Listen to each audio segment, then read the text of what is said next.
Hello, everyone, and welcome to the corner of F and 9th Streets in downtown Arcata as your humble Crabs take on the Placer County Peloteros in Game 1 of the final three-game series of this 2026 season. I'm Liam Warner. Alongside me is Aaron Donaldson.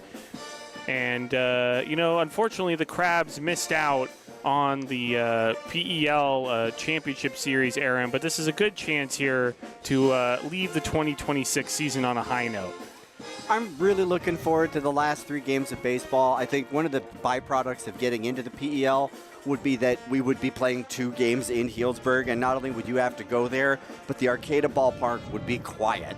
And it's about to happen anyway, and that makes all of us sad. But in the meantime, now we got three more games. The Crabs have a chance to go to 40 wins on the season, which is pretty cool. And the weather's beautiful, 66 degrees. The band is here. I'm pumped. Yeah, well, that's a good point you make, Aaron. I mean, if we went to the PEL Championship, we'd be playing two games down there. But at least we get a full weekend here at home to finish out the season. That's a major silver lining there. So before we get started, Aaron, do you want to give us the starting lineup for the Placer County Peloteros? The lineup brought to us by North Coast Audiology, North Coast Co-op, U.S. Bank in Arcata, and Compass Community Credit Union. Leading off for the Peloteros is their first baseman, Timothy Smith. Right fielder Carson Floyd bats second. Andrew Wasselchuk bats third. Batting fourth will be Rain Miller, the second baseman. The center fielder, Lamont Buford, will bat sixth. Seventh is Mac Matigui, third baseman. Catcher Dante Rosario, and then shortstop Cruz Lopez. Left fielder Marcus Mickle rounds out the order. On the mound will be Jay Tooker throwing the ball at the Crabs. All right, Timothy Smith steps in, takes high and inside, 1-0. Jackson Kelly is the Crabs starter, making his final start of the season. The alum of McKinleyville High School threw a no-hitter earlier this season, which is definitely one of the top moments of the entire season. So a good chance for Jackson Kelly here to finish out the season on a high note. The 1-0 in there for a called strike, 1-1. And if you are an OG Crabs fan, if you've been a Crabs fan for a long time, behind the plate, making his return is the one and only Don Hofacker. He is the home plate umpire. Pitches outside, 2-1. And Don has had many a moment here at the Arcata ballpark, taking plenty of abuse from these fans. So it's just great to have him back. The 2-1 is popped up right field. Ranging over is the right fielder, Adam Minyard. He'll make the catch, one away. Let me give you the rest of the Crabs' defense. Behind Jackson Kelly, Kyron Humphreys is in left. Daniel Osborne is in center. Adam Minyard's in right. Mikey Pickett's at third. Joe Fagan at short. Alex Harrington at second. Jamie Mullen at first. And Kavana Soares is behind the plate. Carson Floyd will step in. I'm excited to see how Don Hofacker does here with this TrackMan system, showing us the strike zone. Pitching there, the Floyd in there for a called strike, 0-1. That one was right. Speaking of the PEL Championship, Potters now trail the Prune Packers 5-1, bottom of the fourth. When Liam and I checked up, 0-1 up high, 1-1. First it was Potters 1-0. Boo. And now it is 5-1 Prune Packers, because that's what the Prune Packers can do. Boo. If the Prune Packers win, they will be, for the third year in a row, champions of the Pacific Empire League. I think we all know how Liam feels about that. 1-1. Outside 2-1. I don't think I'm the only one who I'm feels the sympathetic same with that way. response. Yeah, I can't boo myself, otherwise I would. Yeah, I mean, Prune Packers are a good team, and they look like they're headed to their third straight PEL championship. 2-1, swung on and missed, 2-2, and I think it'd be seventh straight league championship, going back to their previous league. So they've been dominant. Yikes. My parents are tuning in after a long day on the road. They're in Las Vegas. It's 115 degrees. 2-2, swung on and missed, strike three, 2 away. Well, shout out to Aaron's parents. 115 degrees, almost half the temperature, she says. That sounds awful. Love you, Mom and Dad. You're almost home. You can do it. Oh, man. Yeah. Yeah, that sounds rough. Yeah. Just a little breeze, 63. You got to love the North Coast. Yeah. If I go my entire life without ever going to Las Vegas, I think I'll be just fine. Yeah. Andrew Wasselchuk stepping in. Misses outside, 1-0. I've been to the airport and several hotels for conferences, but never really done anything. Yeah, it's like there. A lot of people have to go to Vegas for work. Yep, that's it. That's what took me there. for some reason. I'm not a casino guy, so 1-0 in there for a called strike, 1-1.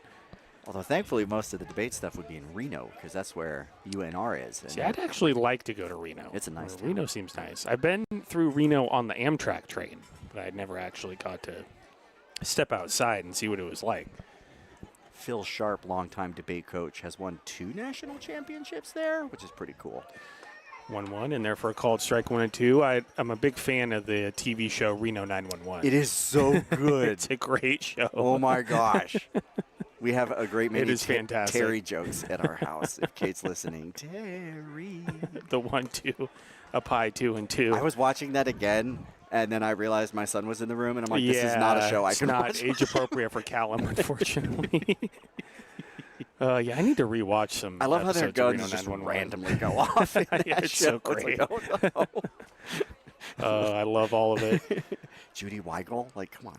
2-2 is popped up foul off on F Street, out of play. Still 2-2. The episode with the drunk cowboy, and they do the dancing, and she's like, are you a dancer? And he's like, no, I'm just drunk. She's Yep. like, oh, guy. It's great. It's all great.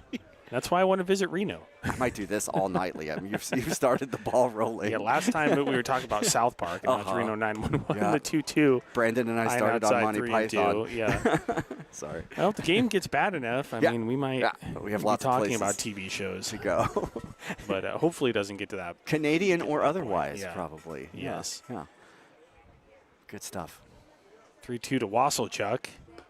Low and inside ball 4. So he'll head down to first at 2 outs. Boy, Jackson Kelly just about had a super tidy inning. Bummer to see that guy get away, but not that big of a deal. Going to bring in Rain Miller. Got to call that no-hitter with Benjamin, and it was so exciting. That was great. Very fun to watch that unfold. The footage of the team rushing him on the mound Yeah. with the bat boys springing behind them. Yeah, that was just awesome.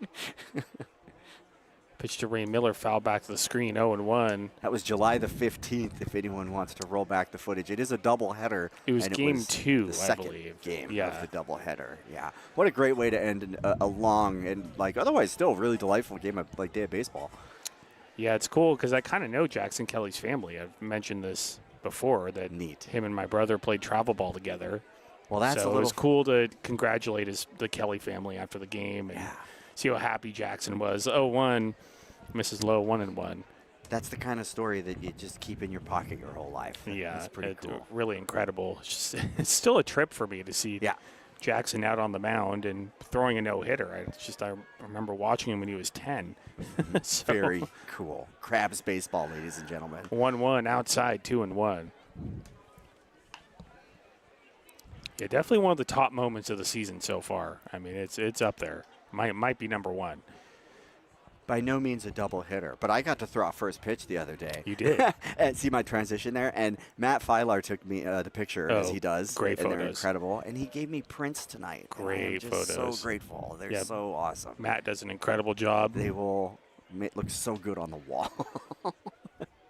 2-1 swung on and missed, 2-2. There we go. Fighting back with this guy. Still plenty of opportunity to get out of this with no harm done.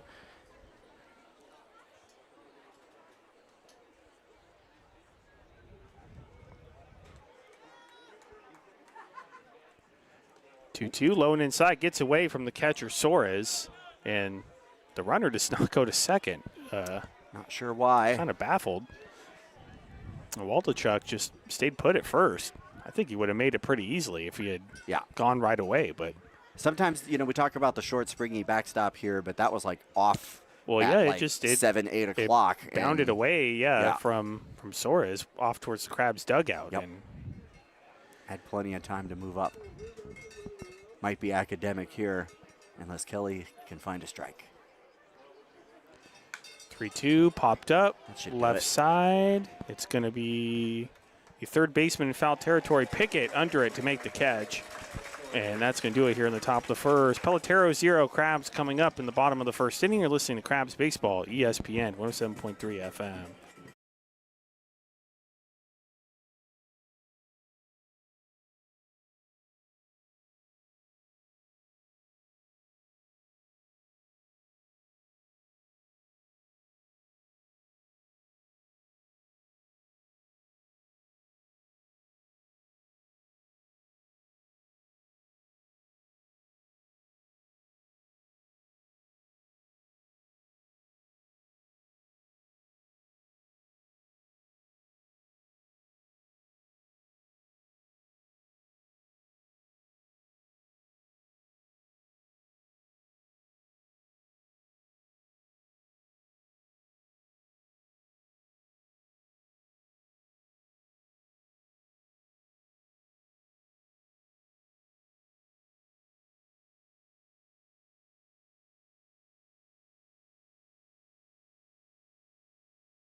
Welcome back to downtown Arcata, bottom of the first inning.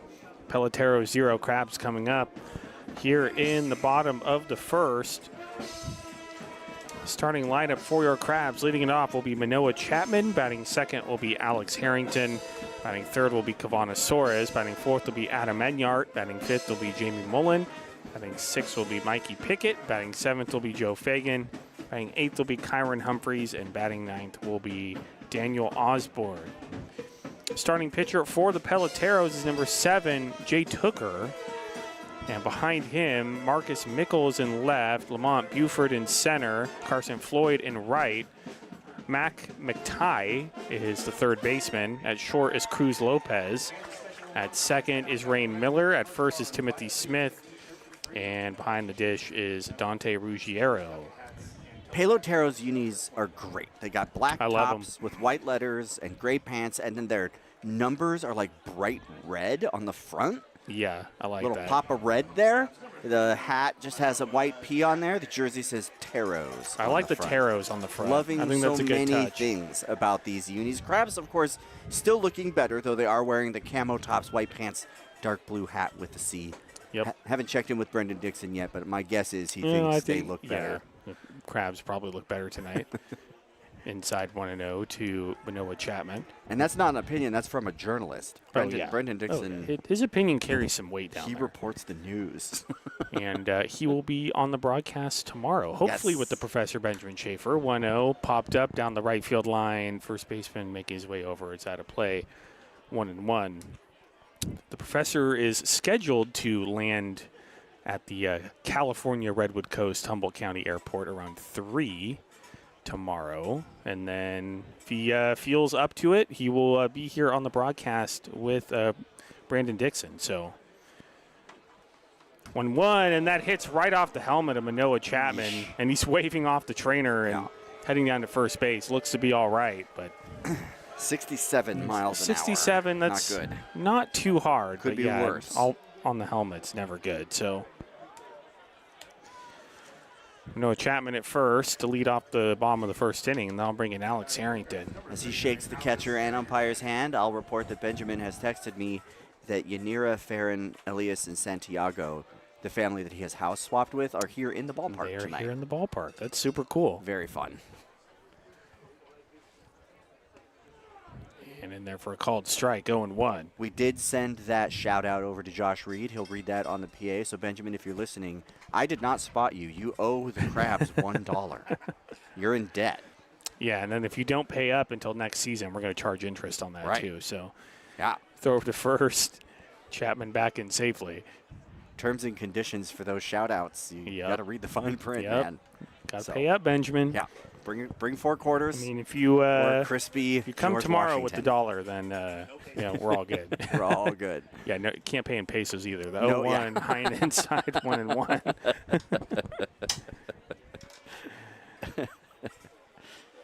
I don't know. I'd take $1 worth of pesos. Benjamin, if you Yeah, bring pesos, I'll do the conversions. So I I don't have know the pesos. exchange rate right now, but I don't either. But peso may be worth more than the dollar. I don't know. the 1-1 is in the dirt, 2-1. At this point, wouldn't surprise me. Okay. Excited he'll be back before the end of the season. It's the end of the year. He should be back on Bittersweet. Sunday at the very least. Yeah. But I'm hoping he's back tomorrow. We will see. Maybe Brandon Dixon will do the game solo, which I think he can handle. Yeah. 2-1 is low and inside, 3-1. Well, you could just put the microphone out the window and just let the ambient sounds of baseball carry the day. Yeah, I mean, we are on the radio, so I don't think that would work for the radio broadcast. No, If we were on no. YouTube only, That might work. Yeah, That would be pretty peaceful, work. actually. Yeah. The MLB sometimes, it used to anyway, MLB TV would give you the option. yes, I remember that. The 3-1 is a blooper into There it center is. field for a base hit. Chapman's going to stop at second. It'll be first and second, nobody out. That's the 37th hit of the season for Alex Harrington. He was reaching a little there. The pitch was below the strike zone, but he was able to just golf it up and over the shortstop's head. No problem. Alex Harrington's been outstanding. The Yeah. graduating high school senior headed to Stanford this upcoming school year. 36 runs. That's pretty good. Take that. And I was reading the Humboldt Sports article that was written by Ray Hamill, where Jeff Giacomini was saying in that article that Alex Harrington, he's ready for D1 opposition. Neat. He is he's proved himself with the Crabs this season. Pitches up high, 1-0 to Kavana Suarez. And now there's going to be a meeting on the mound. Well, it's cool because, you know, one of the first games of the year we were talking about him. He came with a bunch of hubbub with that, you know, declaration to Stanford there and everything. And now we get to look back at the numbers on the stat sheet and be like, yep, there it is. He's definitely lived up to the hype. Pretty Alex cool. Harrington. And he might be up for an award after Sunday's game. After the game on Sunday, there will be the awards ceremony. We'll hand out MVP, Pitcher of the Year, Offensive Player of the Year, things like that. The Coach's Award. 1-0, fly ball down the left field side, out of play, 1-1. We'll have that live on YouTube after the game on Sunday. Deep hit for Suarez could give him his, just had it, it'll be his 36th RBI of the season. Yeah, he had a home run on Wednesday. He did. 1 of 3 hit by the Crabs on Wednesday. Yeah, including Mike Pickett's grand slam. Yeah. Get it. Everett Johnson plunked one. 1-1, and that hits Suarez right on the back, and Jay Tooker has zero command. Trouble. I mean, he's not throwing very hard. That was only 69 miles per hour, but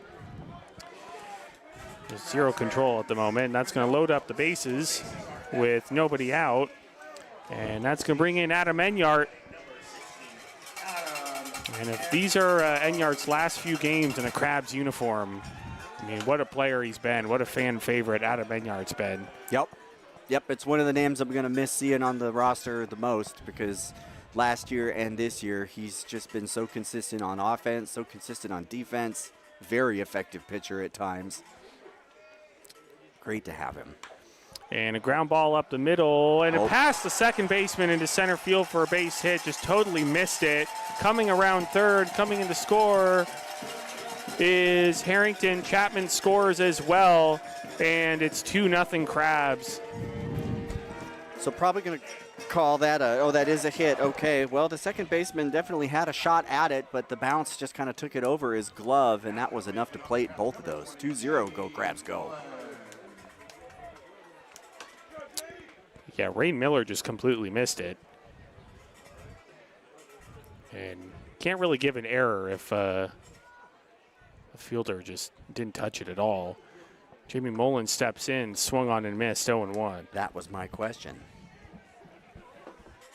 I mean, you know, if an infielder loses it in the lights and the ball drops, that's not an error. Okay. At least in the book.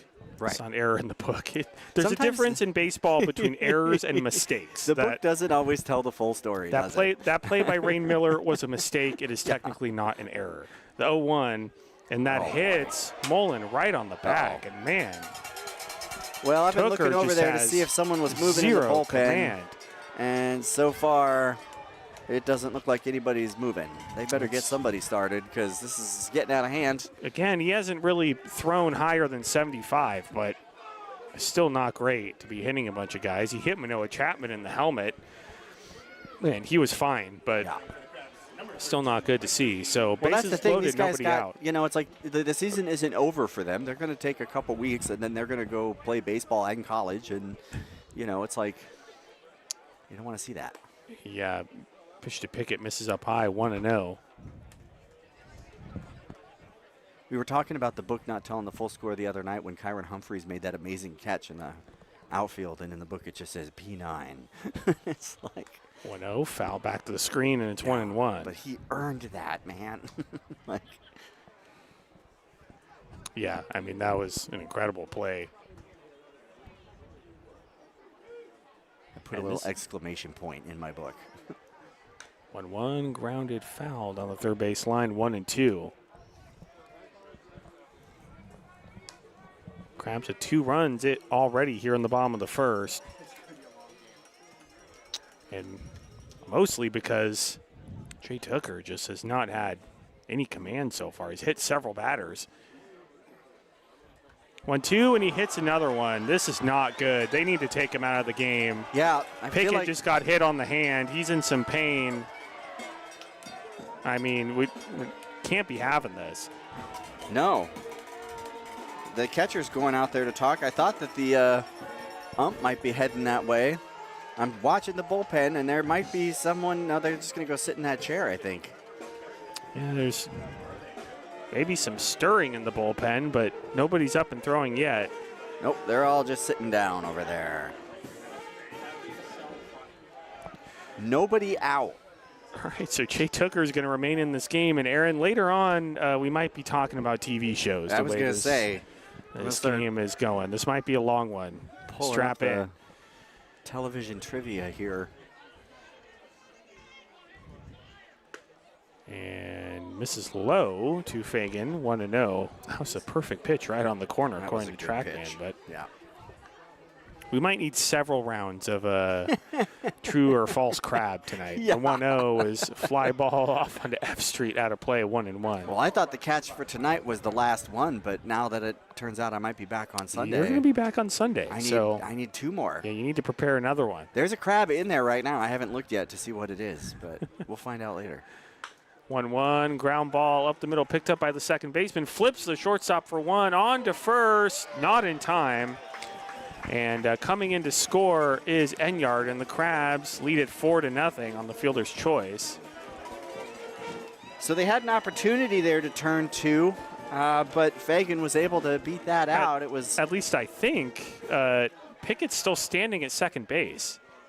Oh, that's interesting. So Ray Miller flipped to Cruz Lopez, the shortstop. The toss was high, and maybe the Crabs are thinking that he pulled Lopez off the bag. He was called out, correct? I believe so. I thought so. I don't know that I saw that, though.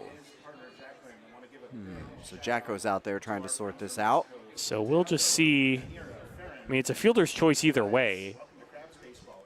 It just matters if there's an out attached or not. Jeff Jackman, he's talking to the third base umpire.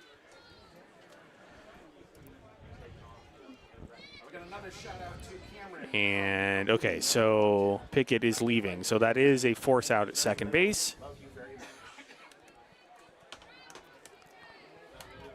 I already put it in my book. I don't want to have to erase it. I know.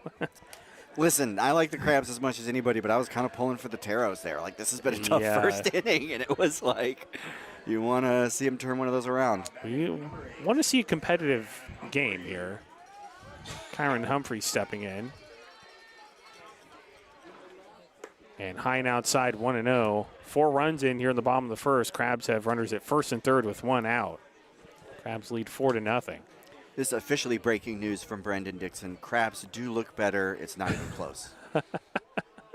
That's sideline reporting, hard-hitting reporting. Can't wait for the day when another team looks better than the Crabs. We'll have to wait till next season. High and outside, 2-0. It'll be when he'll get a job for some newspaper in Healdsburg or something. Oh, no. We can't have him go to Healdsburg. Right, but then his reporting will be very suspicious. Yeah. If maybe undercover. Yeah. Can send him down to Healdsburg undercover. If you were reporting for them and still giving us that feedback, that'd be amazing. 2-0, high and outside, 3-0. Oh, boy. And again, Jay Tooker having a hard time finding the strike zone. And Kyron Humphreys, we've detailed his struggles at the plate, but he has walked a lot. He has. He's had some really good at-bats, I think it's gotten frustrating for him at a certain point. No the doubt. 3-0, high and outside, ball 4. So 4-pitch walk. Fagan to second. And Mullins stays at third. Bases loaded, 1 out. And that's going to bring in Daniel Osborne. And this might be a long baseball game. Bullpen's still quiet for the Teros. This is the third time the bases have been loaded in the first. Kind of worries me a little bit. 1 out. There are 2 more games after this, so listen, we don't want the season to end, and at this rate, it may not.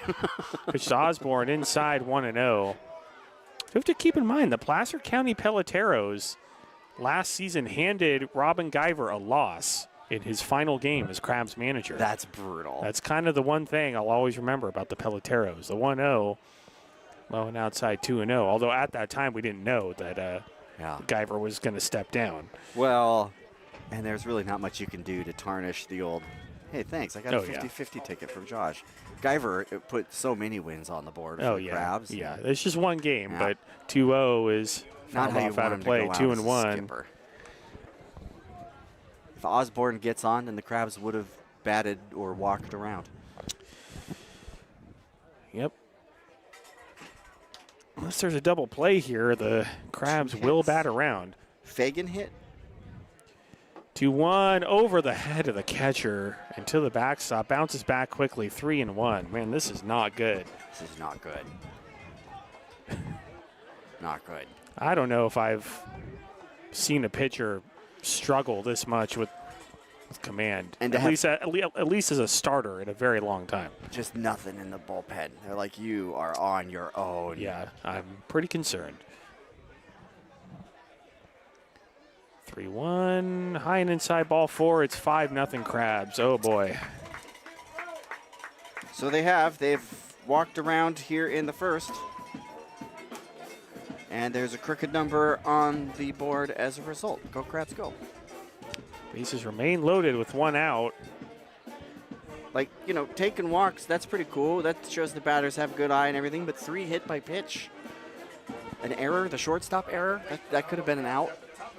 Crabs with 5 runs on 2 hits here in the bottom of the first inning. Manoah Chapman steps back in, inside 1-0. 5 runs on 2 hits. Yep, you look at the line score, you kind of already know what kind of game it's been. Whoosh.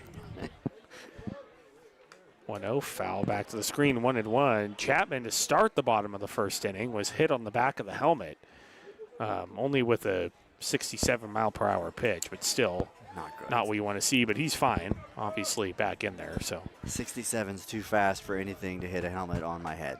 No. No, thank you.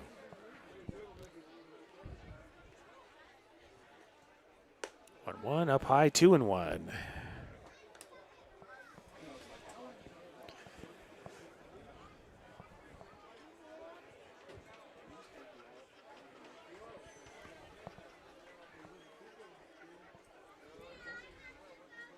Two on pitch, way up high, 3-1. Nowhere to put Manoah Chapman.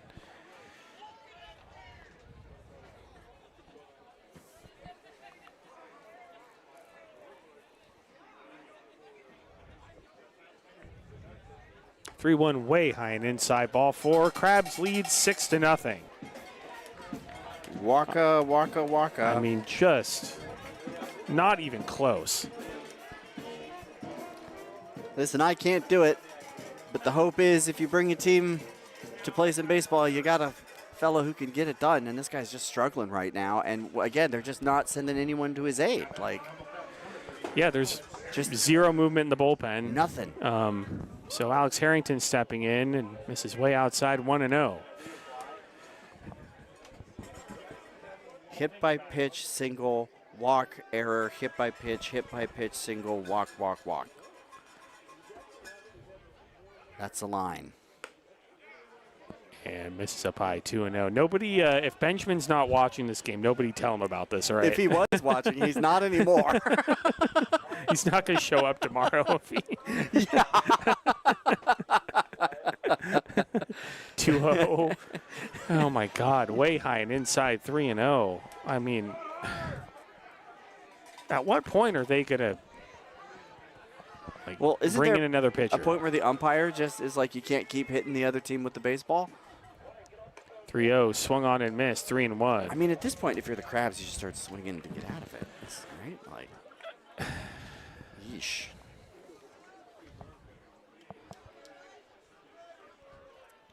Three 3-1, fouled back at the plate, 3-2. Still in the bottom of the first inning, still only 1 out. 6 runs in, most of them on walks. On 2 hits. Only 2 hits in this inning. 3-2, ground ball to the left side, picked up by the shortstop, flipped to second for 1, on to first, double play. Yes, double play, and finally going to get out of the bottom of the first inning. Crabs do get 6. Crabs lead 6-0 as we head to the top of the second. You're listening to Crabs Baseball, ESPN 107.3 FM.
Welcome back to F and 9th here in downtown Arcata. Top of the second inning, Crabs lead 6-0. If you count the runs on the board, the Crabs have plated 441 runners in this, the 82nd season of Crabs baseball. That is against 234 given up. That's the kind of ratio you like to see for Crabs baseball. There were 4 hit-by pitches in the bottom of the first inning. Yeah. And there were 3 walks. 3 walks, 3 hit-by pitches. In the words of the immortal Fozzie Bear, waka, waka, waka, waka, waka, waka. All right, it will be Lamont Buford, Mac McTighe, and Dante Ruggiero due up for the Peloteros. If it's a quick inning and they send Tooker back out there, there could be a riot. I don't know, man. The way the bullpen was looking. Just crickets. Wouldn't hold your breath. Oh, I didn't put the number at the top here. 6 in the first. 6, okay. All right, Buford stepping in against Jackson Kelly. And big looping breaking ball inside 1-0. Not easy on a pitcher sitting there that long. No. You'll have to see how Jackson does here. Was sitting there for a while. 1-1 swung on and missed. 1-1. Got him chasing upstairs there, 80 miles an hour at the eyes.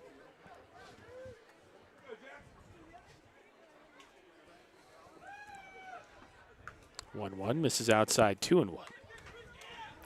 Shade starting to creep across the infield. Just about made it to the pitcher's mound there. Early evening.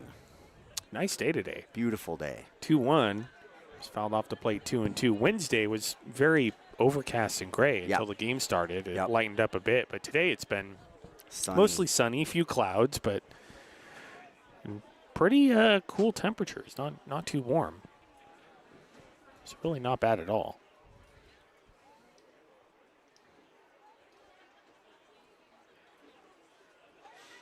2-2 called, strike 3. Ooh, Don Hofacker. Getting involved. So the difference between then when he was doing games on the daily and now is we we have the actual TrackMan strike zone. Can actually see where Don's calls are. Bit high and outside, but Jackson Kelly gets the benefit. Mac McTighe stepping in. And that pitch misses up high 1-0. McTighe, that's right. Don Hofacker, despite his calls that he's made throughout his career, he is a legend here at the Arcata Ballpark. In the dirt, 2-0. I mean, just a legend in Humboldt County baseball in general. He's umped many high school games. I believe he still does ump high school games. So great to see Don back behind the plate, even if it's just for one game. 2-0, outside 3-0. If you're a longtime Crabs fan, I'm sure you have many memories of Don Hofacker. Some of them could be quite visceral. Benjamin sure has a lot. Yeah. He could tell you some stories in there for a called strike 3-1. I bet he's heard Benjamin's voice a time or two echoing from yes, he has. The Blue Lake Casino media booth. Yes. And before that, the Tarbush, what was it, the Tarbush? Don Turbush announcer's booth, the old booth that's been torn down. Fouled back 3-2. There are a few times I remember Don umping at first, and the home plate umpire would check down to first on a check swing, and he'd basically be asleep out there. Just wouldn't move. It wasn't completely torn down. There's a small piece of it still. Yes, there's a small piece of it here in this booth hanging on the wall. Right where it used to be. Maybe. I don't know. But I do think Don would fall asleep out there, standing up. Listen, 6-0. First base. You're asking six runs with your 6 runs with 2 hits. You're asking for an appeal, and you're not getting any response. But 3-2 fouled off to the right and out of play. Still 3-2. You can't really get away with that if you're behind home plate. So. No. Or in the radio booth, no matter what the score says. Yes. I mean, I might take a quick nap during the middle innings, but yeah, you need a cot. You need like a little Murphy bed or something. I'll be back for the 7th. Yeah. 3-2 outside ball 4. So McTighe works the walk. It could take us a while to get there, but at this point, it does not look like we're headed towards extra innings of baseball. Let's go bring in Dante Ruggiero.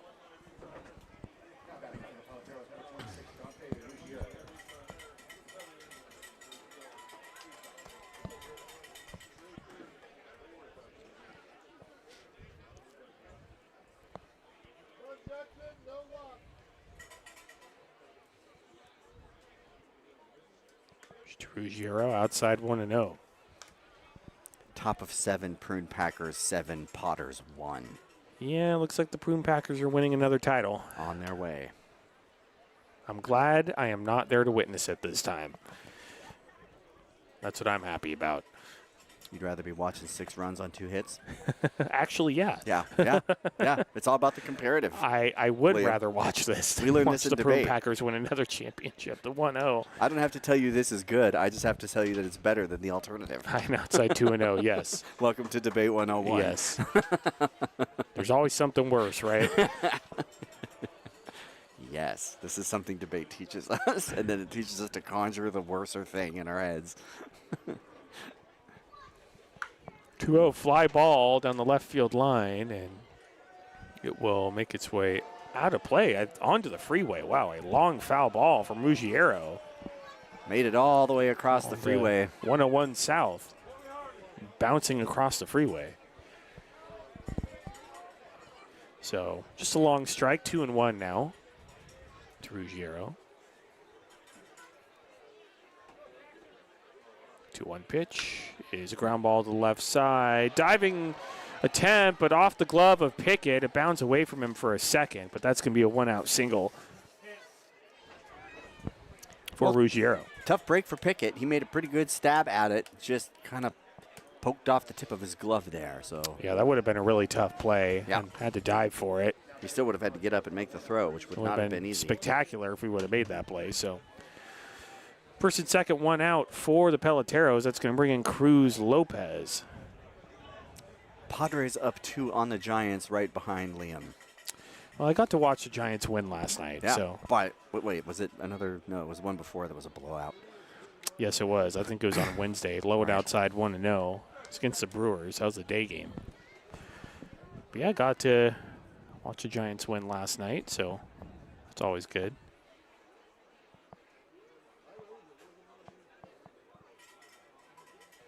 If sometimes uncommon. Might be last night. Might be Robbie Ray's final start as a Giant. So that was cool to see. 1-0 in there for a called strike. 1-1. Another called strike outside. Hitter's going to have to learn. Well, I was telling you off air. Don Hofacker is kind of like Zach Norton before Zach Norton. Yeah, the proto Zach Norton. Yes. The paleo Zach Norton. This is who Zach Norton probably learned from. Well, it could just be, again, that they're seeing the same bend in space-time. Yeah, exactly. Liam, we got to get you kitted up in an umpire gear. Yeah, I and send know. you down I there. think I'm not going to know until I actually get out there. So 1-1, low and outside, 2-1. Well, if we can't get you to throw first pitch, then we probably can't get you to go down there and ump a couple innings. Too busy up here. And Tommy Gale is going to make his way out to the mound to talk to Jackson Kelly. The Crabs' regular pitching coach, Matt Tomlin, is in Alaska fishing. So I think Matt is watching. So hopefully you're having a great time, Matt, and you've caught some more fish today. I saw the photo that he sent me of the fish that he caught. They were I was like, I don't know where you put all that fish. And then the Massive. answer came to me, you put it on your plate. Yeah. Yeah, I'm a little bit jealous. That looks like a ton of fun. Not only did they not get anyone warming up, they didn't even make a mound visit. There wasn't even a mound visit last inning when they were making their way through all of those, like. Oh, there were a couple visits by the catcher out. Right, to the right, but mound, the skipper didn't there's come out no, and say, like, the hey, manager didn't go out. take a couple deep breaths there, fella, and maybe stop hitting them with the baseball. Letting him struggle through it. Here's an idea. We'll see how the bottom of the second goes. You don't have to throw strikes, but stop hitting the other team. So 2-1 count to Cruz Lopez.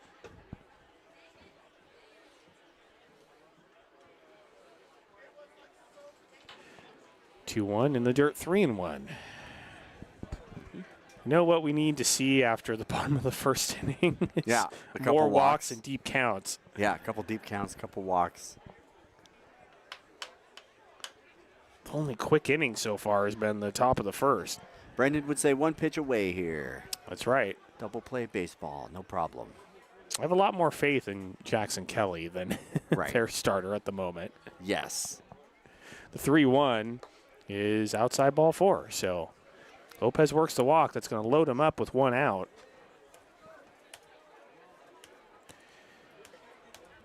And that'll bring in Marcus Mickle.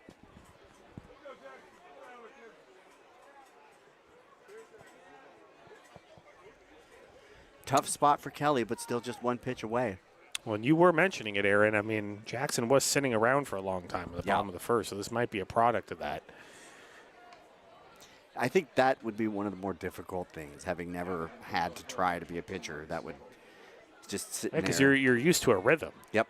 You know, and then you're sitting around for a while, and sometimes that throws you off a bit. Bases loaded, 1 out for the Peloteros. Top of the second, Crabs lead at 6-0. Pitch is in there for a called strike, 0-1. First pitch, strike up and in. Pretty good pitch.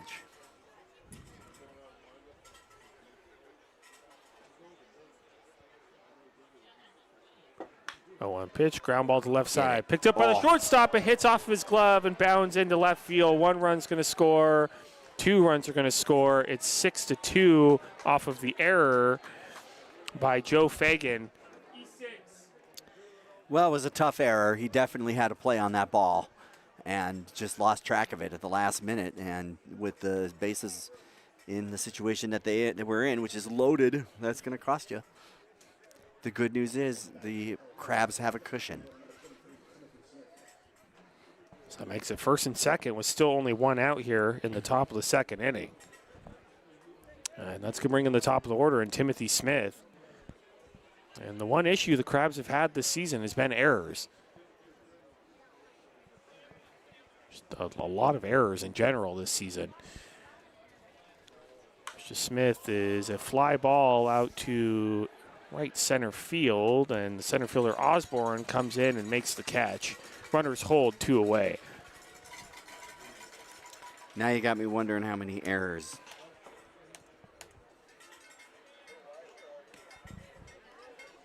Feels like it's been quite a lot, at least compared to recent seasons. So Carson Floyd stepping in, first and second, 2 outs for the Peloteros.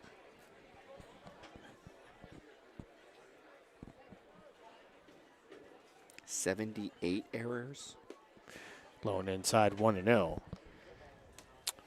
Well, this is game number, let's say like 51 or 52. Mm-hmm.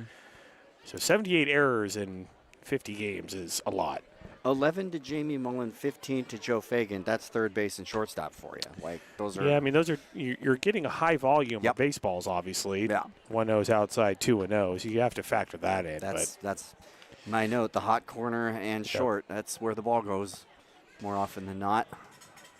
But it's been all over the infield this season.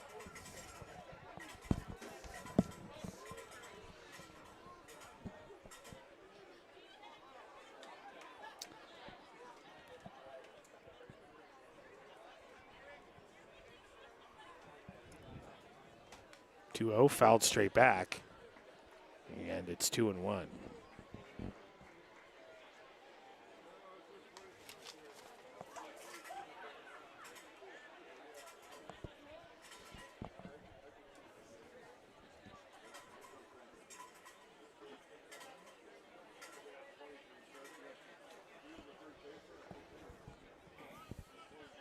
Long look in from Kelly. Now he comes set.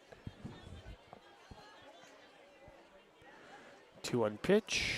Misses inside, 3-1.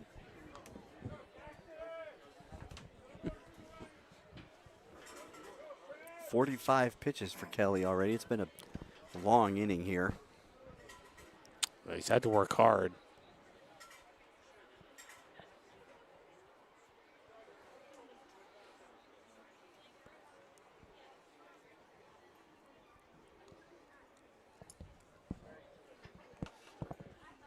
3-1 pitch, fouled straight back to the screen. And we are full 3-2. Had him chasing there. Upstairs, pitcher just going after ball 4. The batter going after ball 4.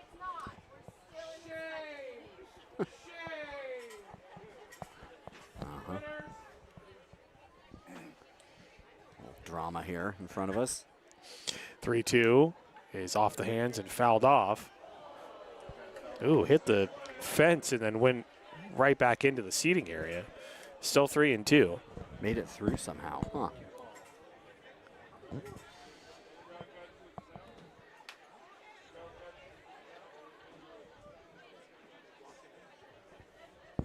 They let me keep my baseball from first pitch. That's awesome. Yeah, I'm gonna get a little Yeah, glass case gotta for display, it. Gotta get a display case. Yep. Display that somewhere in your house. Yeah.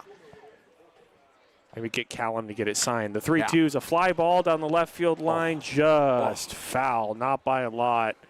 Thank goodness. That Still was close. 3-2. Yeah, I was wondering if that's I don't know if it to send would him work as down. well if you went down there No. and asked to get it signed. No. But if you sent your son out Yeah. there, Yeah, just I said, think that would be a lot more effective. go find number 16. Tell him to put Yeah, his go signature to on 16, go to 10. here. Yeah.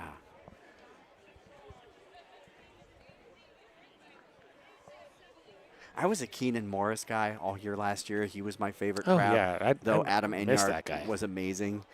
I miss Keenan Morris was He was fun. a good crab. He was just always on base. Remember, Oh, yeah. it was like one hit, one walk. Great leadoff hitter for the Yep, Crabs. yep. 3-2, runners go. That's a pop fly out to left center field. Osborne racing after it and gets under it and makes the catch. And that's going to do it here in the top of the second inning for the Peloteros. They get 2 runs. Crabs still lead 6-2 as we head to the bottom of the second inning. You're listening to Crabs Baseball, ESPN 107.3 FM.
Welcome back to F and 9th Streets here in downtown Arcata. Bottom of the second inning, Crabs lead the Peloteros by a score of 6-2. And now is a great time to thank all of our wonderful sponsors who have helped bring Crabs baseball to you all season long. First of all, North Coast Co-op, Humboldt's local community-owned grocery co-op since 1973. North Coast Mercantile, your local beverage distributor. Bay River Casino Resort, the best bet on the North Coast. Crestmark Millworks, creating the signature elements of extraordinary spaces. Cypress Cove Cheese, world-class cheese from right here in Humboldt County. North Bay Automotive, your trusted automotive repair shop in Arcata since 2013. Granite Construction, building a better future today. And Compass Community Credit Union, guiding you to better banking. Cypress Grove cheese platter sounds really good right I now. almost grabbed some more tonight, Oh, and man. I'm regretting not having done so. Maybe Sunday. Need some before the season's over in the dirt Yeah. 1-0. I already brought one plate, and it was a good call. Oh, man. That was gone It was quick. immediately. It was delicious. Yeah. 2 cheeses. The Crabs booth loves Cypress Grove cheese. The 1-0. There's a ground ball to the left side, right to the third baseman, on to first, 1 away. So, good sign. Just 2 pitches, and we have an out already. So, not a typical thing to say when the Crabs hit into a first out right away, but after that first inning, let's go bring in Adam Enyart.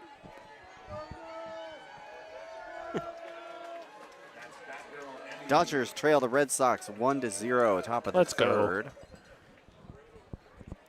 Let's go, Red Sox. Big Red Sox fan. Yeah, Liam, just huge Red Sox fan. Brewers lead the Angels 6-0 Outside 1-0 to Enyart. in the 5th.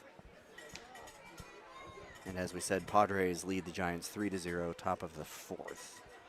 West Coast bash there. 1-0 pitch, low and outside 2-0. Well, once crab season's over, you better savor all the Major League Baseball you can get this season, because the way the labor negotiations are going, I mean, I hate to say it, there's a pretty decent chance that we might not have a season next season. The 2-0 is fouled off the plate 2-1. However, I do want to emphasize, and I did get a piece of Don Hofacker, so hopefully he's all right. Do want to emphasize, though, that the CBA negotiations between the Major League Baseball and the players do not affect Crabs baseball next season. So there are no MLB games. You have fewer excuses to not show up to Crabs games for the 2027 season. In May. Late May, that is. It also doesn't affect the minor league system, so I'll just become a Sacramento River Cats fan. In the meantime, so it's still not great for the sport. The 2-1 is fouled off into the Crabs dugout, 2-2. I mean, the last time Major League Baseball lost a season, it was due to a strike, not a lockout. I think it was 94. Figure that out. But it did a lot of damage to baseball. Ground ball, slow grounder to the second baseman. It ticks off of his glove, and he's unable to handle it. And so Enyart's going to reach.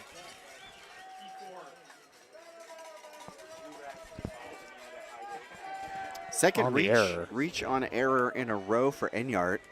And obviously, you know, the defense needs to get the job done, but it also just says something about Enyart putting the ball in play, and sometimes you get away with them. Well, that's why you put the ball in play, because you got to force the make them play ball. Defense to make plays. And Liam is on the ball. It was the 1994-95 season. Yes, I wanted to make sure I got that right. I was 14. And it's in the dirt, gets past the catcher, and on the play, Enyart will go to second. And yeah, that was a strike, not a lockout. Strike is initiated by the players. Right. A lockout is initiated by the owners in anticipation of a strike. It's like, okay, if you guys are going to strike, well, we're going to lock you out first. Right. And the workers are like, okay. Yeah, and then there's no baseball for a while. So. Oh, he's way off. Enyart's dancing around out there. The 1-0 is a fly ball off to the right, now to play 1-1. And the reporting that I'm hearing from national media sources is that the players and the league are pretty far apart on many different issues. So not looking great. Not looking great. And people can lament all they want. The players asking for lots. But at the end of the day, it's the ownership that's got Well, the big issue is that the owners want a salary cap and the players don't. Right. I mean, for pretty obvious reasons, right? Yeah. Fly ball down the left field line, and it's going to make its way out of play onto the freeway. Long strike, 1-2. Blasted that. 100 miles an hour off the bat. It's got places to go. Second foul ball in this game on 101 South. Like, I do think there should be a salary cap in baseball.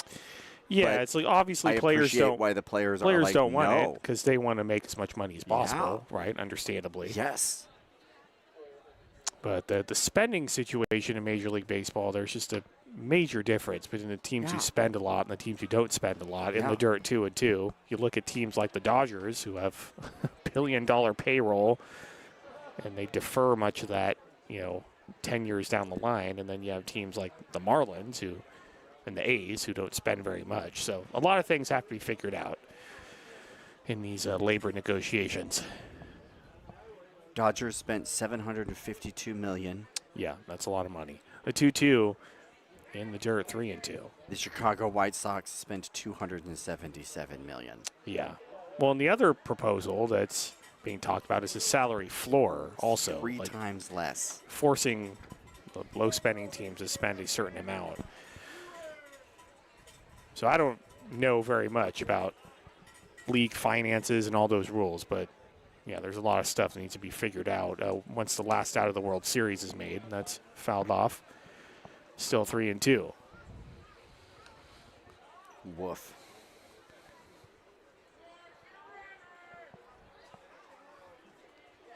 All right, second with one out here in the bottom of the second. Crabs lead at 6-2. Jamie Mullen. It's a 3-2 count.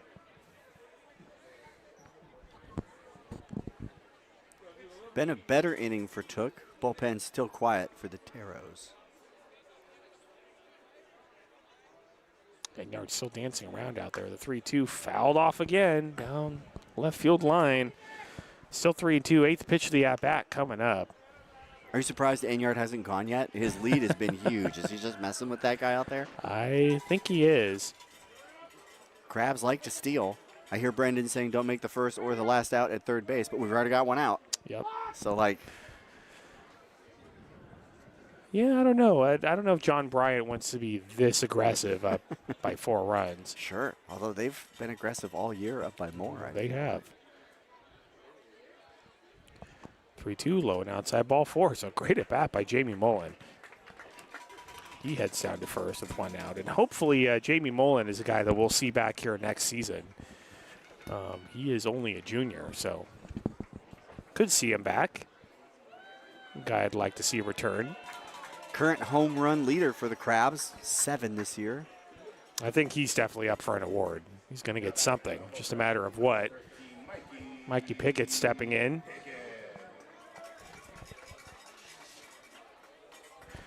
First and second, one out here on the bottom of the second inning. Pitch to Pickett, a slow dribbler out in front of the plate. The catcher gets to it, picks it up, throws to first, throws it away. One run's going to score, and the ball's still rolling around out there. The stop sign for Mullen, and run comes in on the error. It's 7-2. So Enyard comes across. Mullen moves over to third, and Pickett reaches on the E2. It looked like a swinging bunt. It was just bouncing short, and I thought Pickett was going to be able to make it, leg it out over there. But if the first baseman would have been able to glove it, they would have gotten the out. Missed opportunity for the Peloteros. So Pickett's at second on the error. Mullen's at third. So second and third, one out. And that's going to bring in Joe Fagan. In there for a called strike, 0-1. 7-2, go Crabs, go.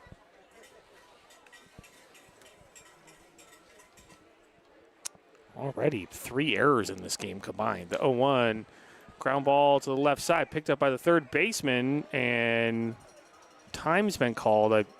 Maybe it was a foul ball at the plate.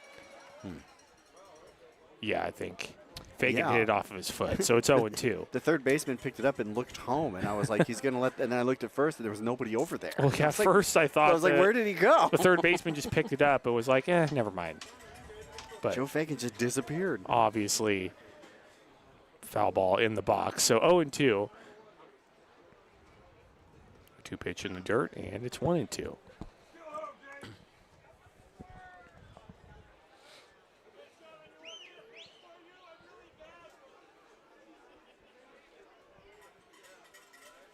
Cheerful advice for the pitcher pouring in from the Arcata faithful. 1-2, fouled off the plate.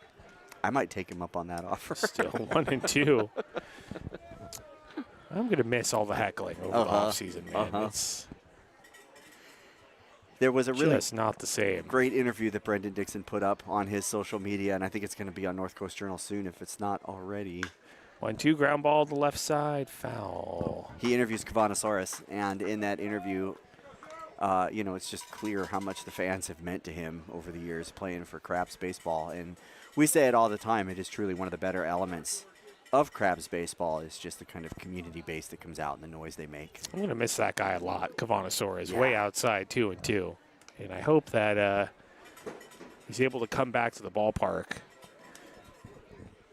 in the future because he is very much loved. Yes. Here on the North Coast. The 2-2. Ground ball to the left side, picked up by the shortstop, gloves it, throw to first in time, 2 away. Run comes in to score, and it's 8-2 Crabs. That's Jamie Mullen coming across on what is essentially a sacrifice single or an infield hit. Fagan, not hit, a 6-3. RBI ground out. There it is. That's what I'm trying to say. 8-2, go Crabs, go. Batgirl. He's going to bring in Humphreys.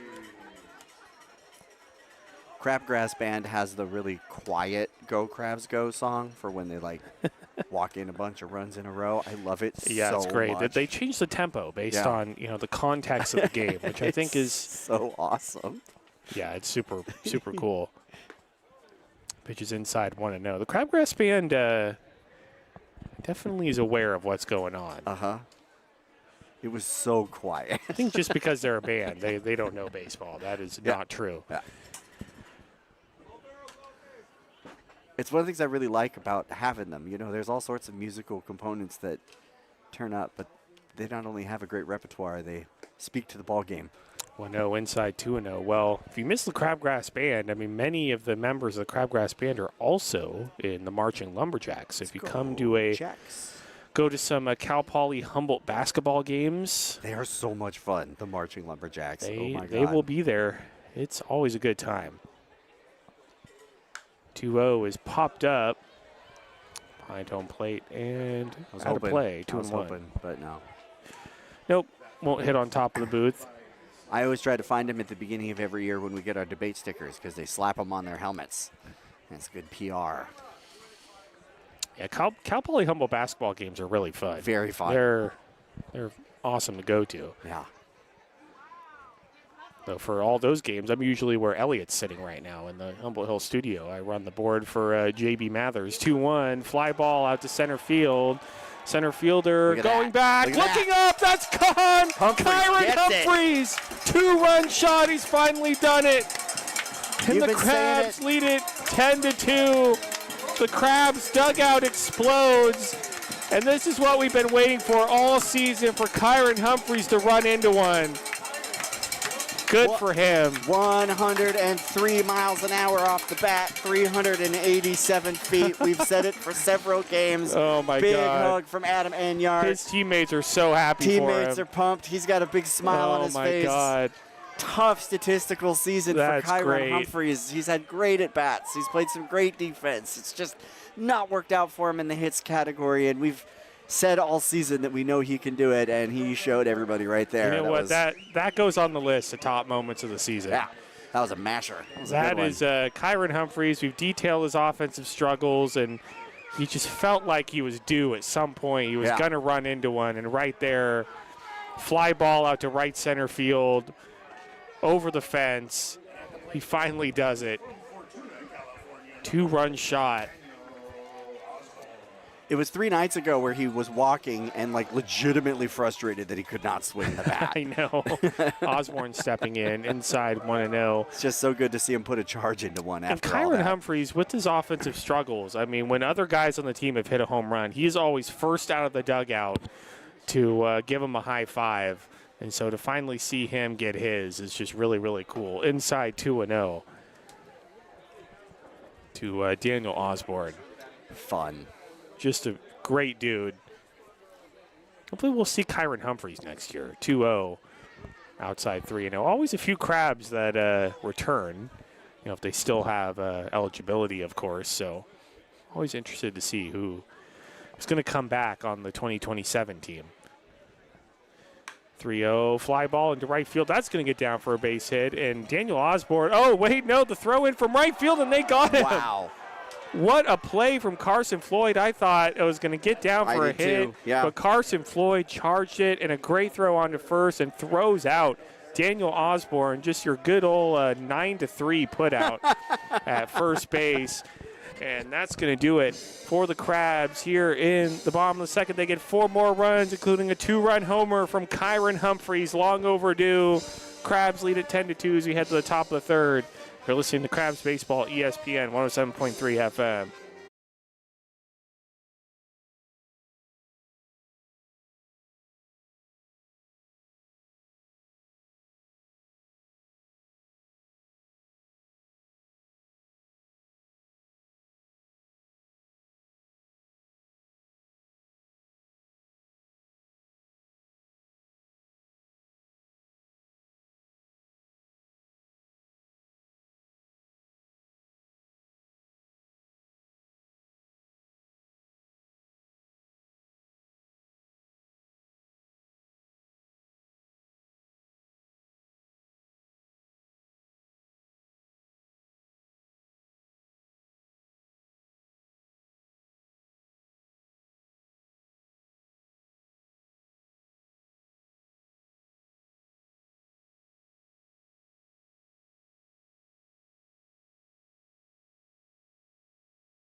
Welcome back to downtown Arcata, top of the third inning. Crabs lead 10-2.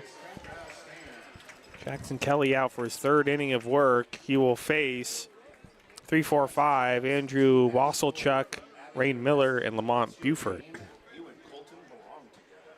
for the Peloteros.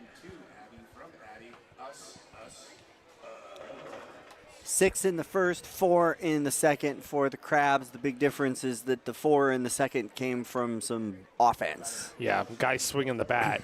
It's a little more exciting. Yes. Second inning.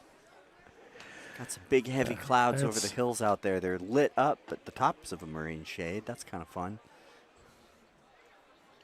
Wasselchuk stepping in, outside 1-0.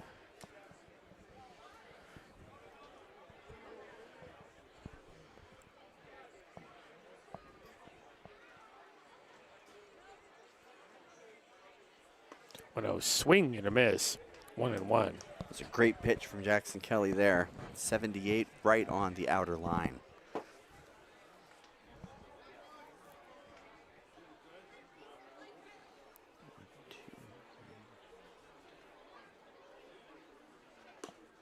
One outside, 2-1. 5 of the last 6 games, the Crabs have put double digits on the scoreboard.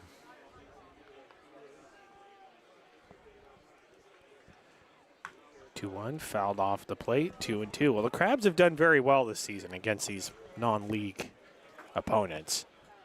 Unfortunately, they wish they could do a little bit better in league play. Only a game above 500. Yeah, Medford finish off Rogues league play. really spoiled the season for the Crabs this year. The Kings, too, lost 2 games to the Kings. It's just those road games. 1-6 on the road for the Crabs. That's really what did him in. Swung on and missed, strike 3, 1 away. But again, I've said this many times. I mean, Jeff Giacomini, he was hired over the offseason. This offseason, he will have the full offseason to recruit and shape his team for next year. So I think the Crabs are going to be better next season. They were a lot of fun to watch this year. They were. It was very exciting. That 6-game loss road trip did feel like a deal breaker, but they were still in it after that. Oh, yeah. And they did. They took some from the Prune Packers. Still a very exciting team. Tons of great moments this season. Yep. Ray Miller steps in there for a called strike 0-1.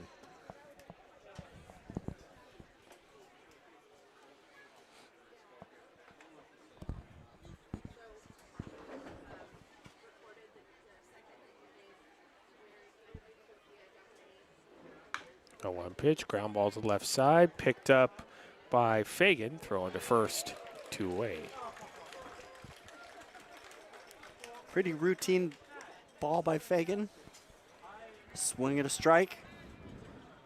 Grounder to shortstop. It's going to bring in Lamont Buford. Buford struck out in the second. Don't have any stats for the Peloteros. Usually with these non-league teams, there's not a whole lot on the internet. It's really wild.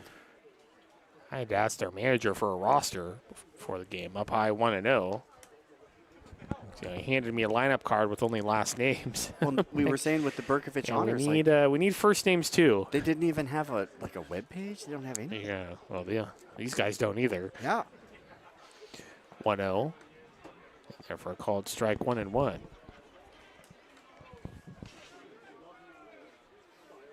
No wiki page. Just nothing. There's an Instagram.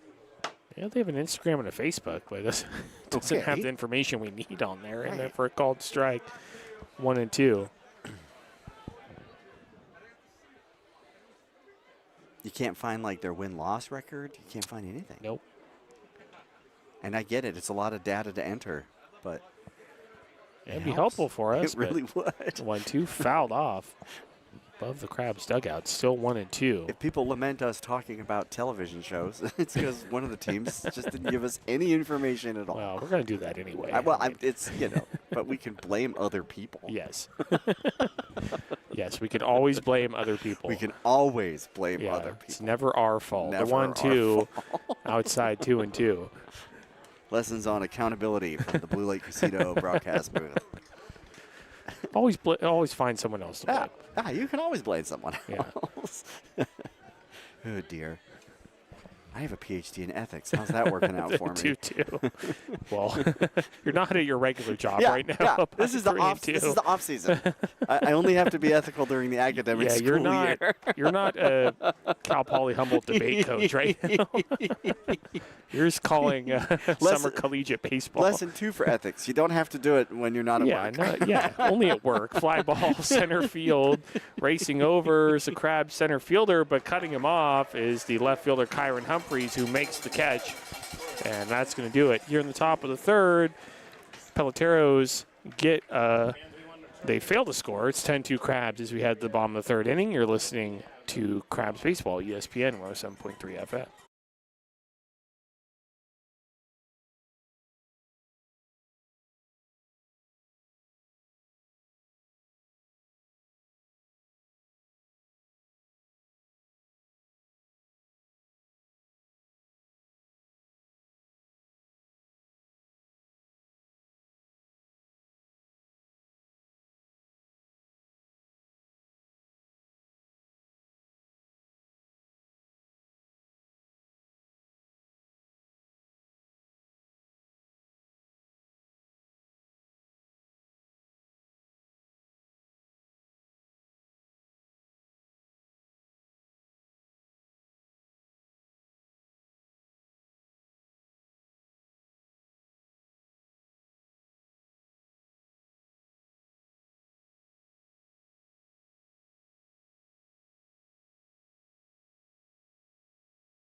Welcome back to downtown Arcata. Bottom of the third inning, Crabs lead 10-2. Crabs 6 runs in the first, 4 runs in the second. And still Jay Tooker out there. They'll face the top of the Crabs order, Manoah Chapman, Alex Harrington, and Kavana Soares. Kate and Callum are watching Wayne's World right now. Oh. The dream of the 90s is alive at the D House. Yeah, I hate to admit, I don't think I've seen that movie. Yeah, it's an old one now. Feels weird to say, and I know there's a bunch of people at home just shaking their head. Right, I know it's a classic. I need to watch it. Accept it. All right, Manoah Chapman stepping in, and he pops it up left field. The fielder going back a few steps, now coming in to his left and making the catch is Marcus Mickle, one away. Quick out for Took, needs that. Wayne's World's kind of the spiritual sibling to Bill and Ted, and they watched that the other night. Right. And I've seen Bill and Ted. You might be thinking of Harold and Kumar, because you mentioned White Castle. Oh, I am thinking of Harold and Kate Kumar. Kate caught that. That wasn't my catch. That was Kate catching that. Yeah, that's my bad. Similar Dude Bros. Yeah, but in there for a called strike 0-1. Very similar movie. Yes, Harold and Kumar is the one I've seen. Yes, generational difference there. But, yeah. Bill and Ted came out before Wayne's World. 0-1, fly ball out to center field. And coming in is the center fielder. Buford makes the catch 2 away. But Wayne's World was a skit before Bill and Ted came out. Harold and Kumar still makes me want some White Castle. It does. One of my favorite lines ever comes from that movie, and I use it all the time. When will they invent button technology that understands the concept of urgency? It's like, come on. It's going to bring in Kavana Soares. Every time I'm in the elevator, I'm like, let's go. When will they invent? For them, it was a crosswalk. And ground ball to the left side. Picked up on a couple of hops. Bobbles it by the shortstop, but uncorks the throw to first just in time. Good recovery. That's going to do it for the Crabs here in the bottom of the third. They still lead 10-2 as we head to the top of the fourth. Stay tuned. Aaron Donaldson will take you through the middle innings. You're listening to Crabs Baseball, ESPN 107.3 FM.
Welcome back to downtown Arcata.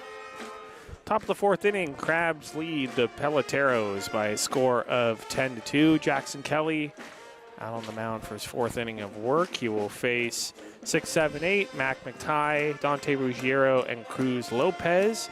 Now here to take you through the middle innings, here is Aaron Donaldson. Thank you, Liam. The clouds are turning pink here in Arcata, and the world-famous Crabgrass Band is playing some Queen. It's the crazy little thing called love. It's just a beautiful time to be at the ballpark. There's 2 games left for this 82nd season of Crabs baseball. One of the harder times to be a fan, but there's still plenty of baseball left, so take the opportunity. Come down tomorrow, 6:30 start time, 12:30 on Sunday. Don't miss it. As Liam said, this is McTighe stepping in now. He walked in the second.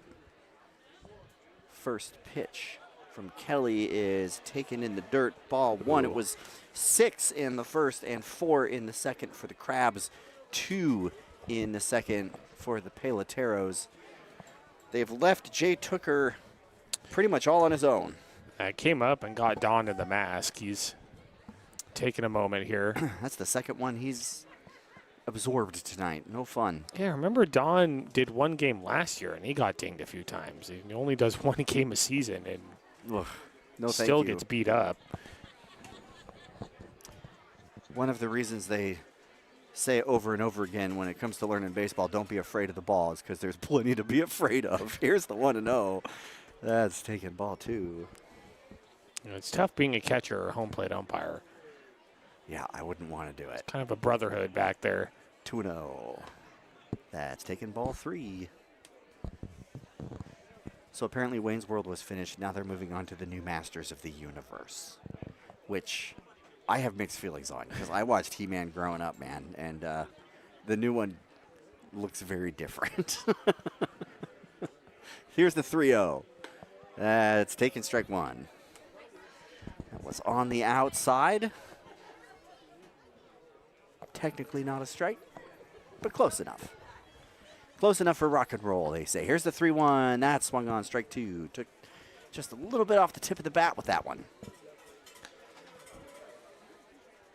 So Mac McTighe's got a full count. Nobody on, nobody out. Crabs by 8 here in the top of the 4th. On a beautiful July the 31st. Here's the payoff. That swung on, fouled straight back. Tomorrow is August. Yeah. Yeah. That's crazy to think about. That's a thing that's going to happen tomorrow. Okay. Just a couple more weeks before school starts up again. Bittersweet.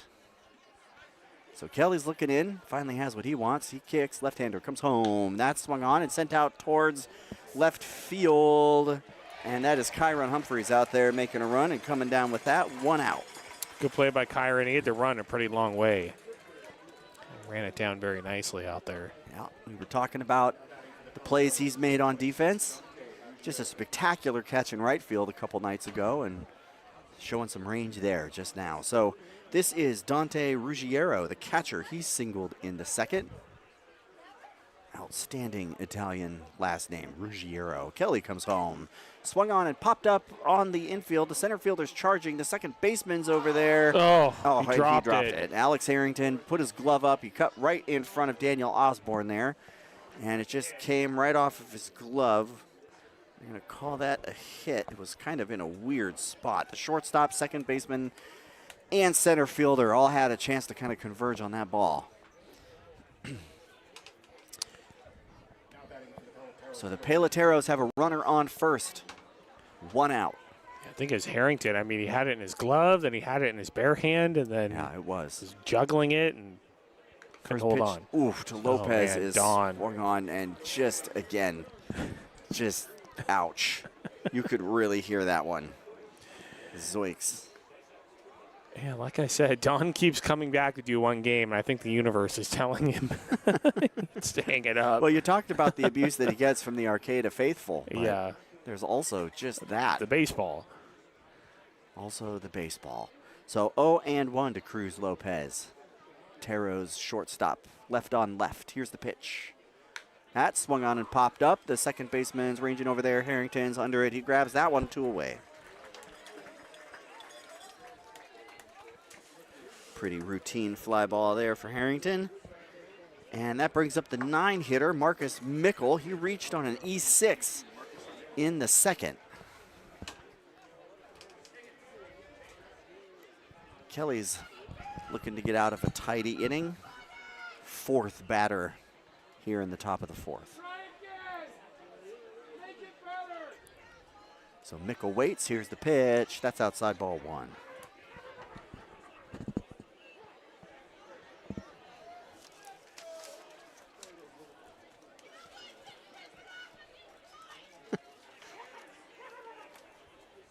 One and oh. Kelly looks over at first. Now he comes home. That's swung on, strike 1.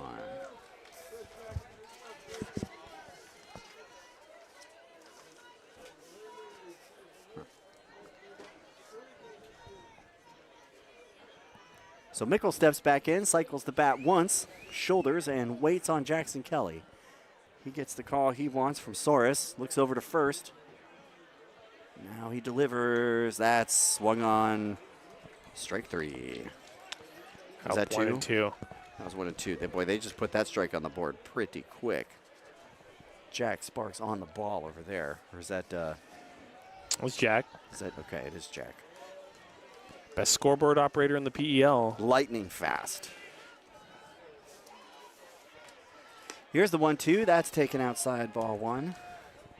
Couldn't find my notes. Now I found them.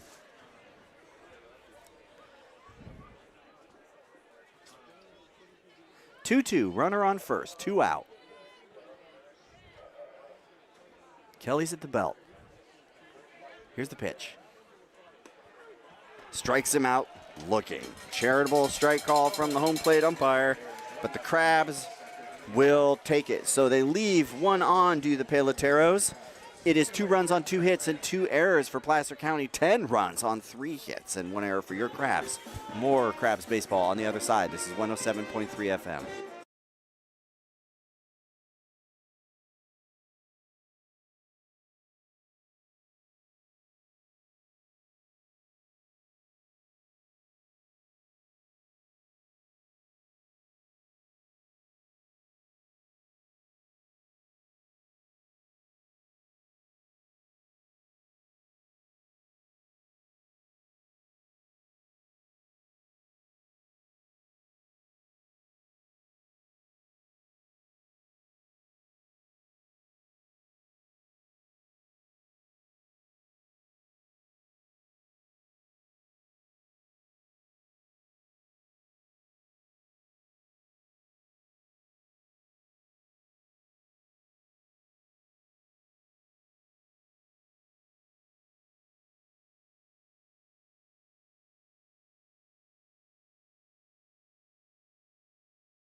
Welcome back to the corner of 9th and F Street.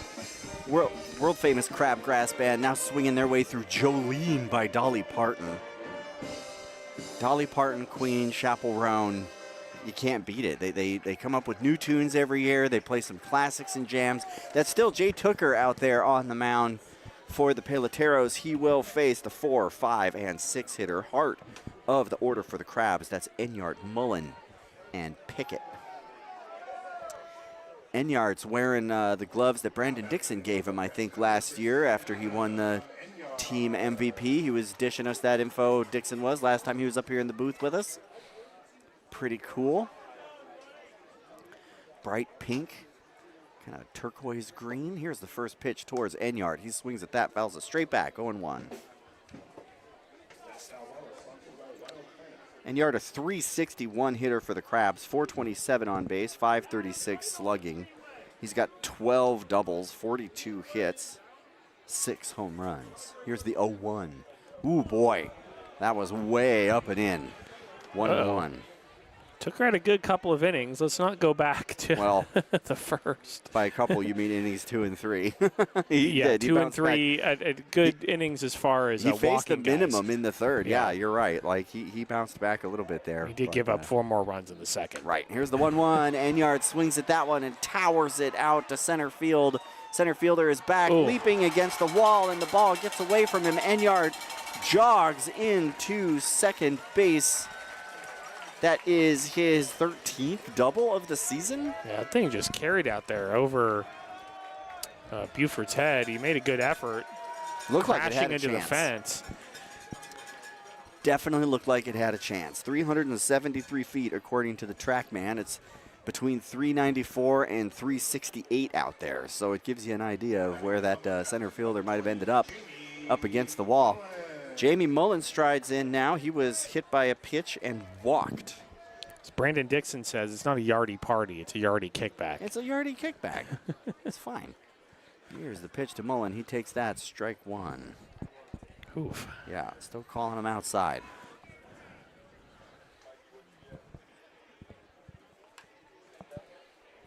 Crabs lead by 8. Mullen looking to make it worse. Tucker looks out to second, comes home. That's taken again outside. Strike 2, though. Oof. Sure. Listen, when you're up 8 and the first inning took as long as it did, no complaints if it's a strike. If he were not calling strikes, that would be a different story. So Mullen faces an 0-2 with Enyart out on second. Enyart giving Mullen a little feedback on the call, maybe. Tucker looks that way twice, comes home. Mullen swings, chops it over towards third. McTighe has it across the diamond to first for the out, and Enyart's going to make his way over to third. So productive out for Mullen. Yeah, good base running from Adam Enyart. He's kind of holding until the throw was made from McTighe over to first, and as soon as he made that throw, Enyart broke for third. Yeah, you break too soon on that, and you lose an opportunity. You break at the right time, and you put someone 90 feet away with 1 out, which is just a great situation. So this is Mike Pickett. He was hit by a pitch in the first, along with a whole cast of his friends there, and he reached on an E2 in the second. Here is the first pitch swinging, and that is fouled straight back, strike 1.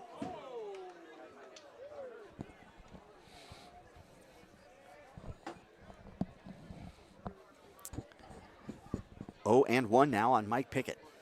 Tucker's pitch, swung on, strike 2.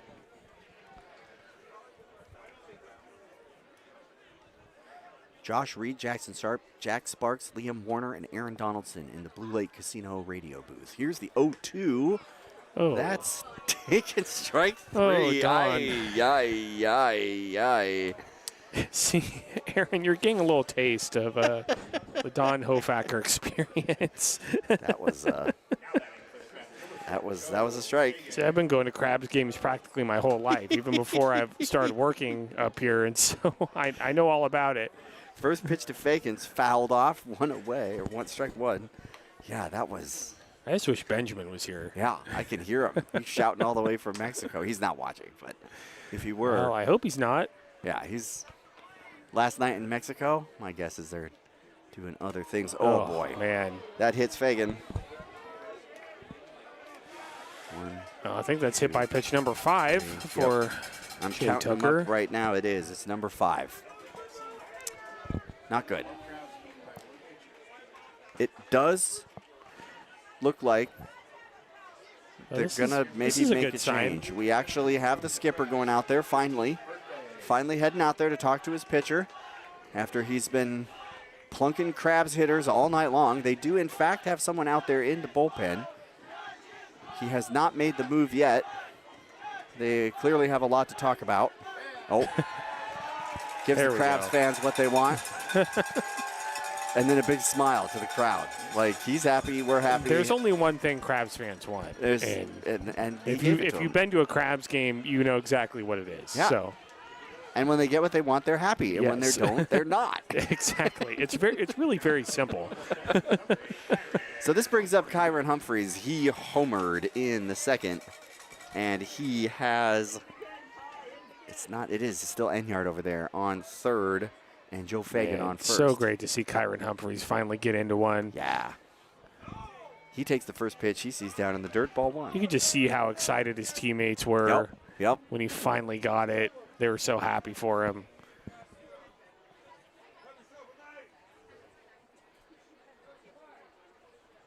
Swings on that one, and I think he did it again. Oh, this no one is way. going and going, and it is gone. No Second way. home run of the night for Kyron Humphreys. That one, Oh, my God. 407 feet to Uniontown.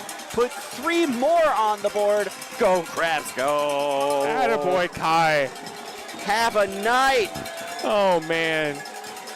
That's awesome. Just look at his teammates. They're so pumped. Adam Enyart. He loves it. Oh, my gosh.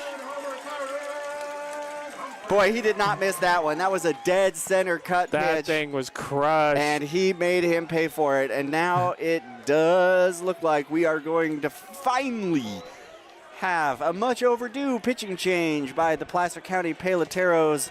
So as Kyron Humphreys and the Crabs celebrate on the sidelines, we will go back to our Humboldt Hills Bicoastal Media studio. There will be more exciting Crabs baseball on 107.3 FM right after this.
Welcome back to 888 F Street. We have a new pitcher on the mound. That is Jackson Seal over there. Looks like a left-hander warming up. Warm-up pitches coming in the mid to high 60s. Smelling like Teen Spirit over there by the Crabgrass Band. The bases will be empty for Daniel Osborne. Compliments of a 3-run homer by Kyron Humphreys, his second of the night. The Crabs lead by a score of 13-2. 5 of those runs have come off of the bat of Kyron Humphreys. Have a night, Kyron. Yeah. Much, much, much deserved. Number 8 getting his dues.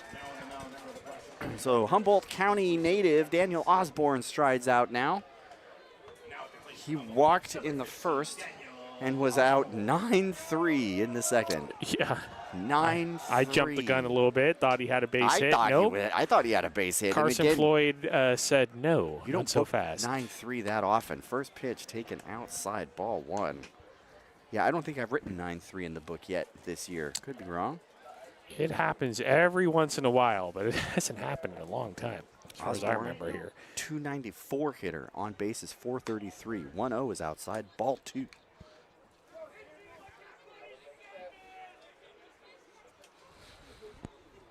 Two and 0 now to Osborne. Right-hander waits at home. Here's the pitch. That's taken strike 1. No, was it a ball? That was called a strike. It looked like he called that a strike. It was not. That's why I was a little confused. Here's the 2-1 now. That's swung on, fouled straight back, 2-2. Jack is the best scoreboard operator in the Pacific Empire League. The scoreboard, while brand new, sometimes has a mind of its own. Who knows?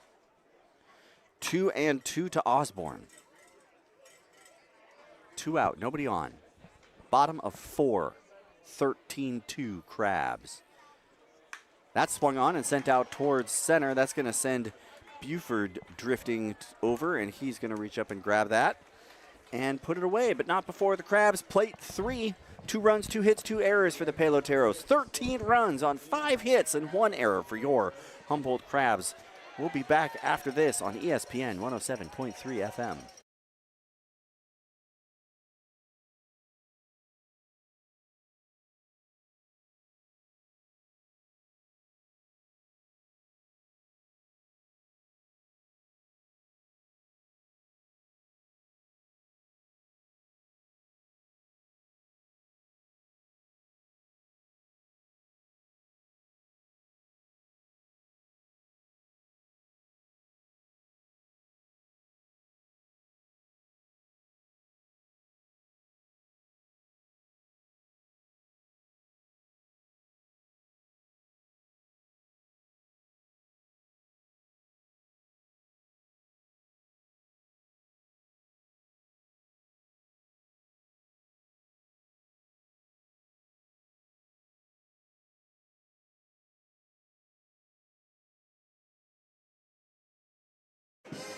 We're back.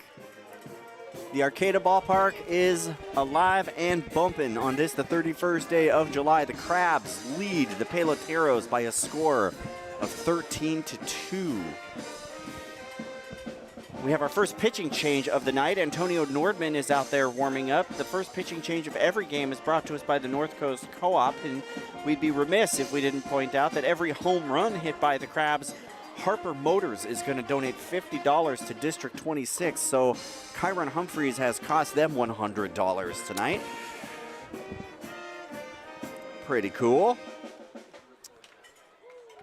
Little Huntrix over there from the Crabgrass Band. K-pop Demon Hunters, classic. That was a jam.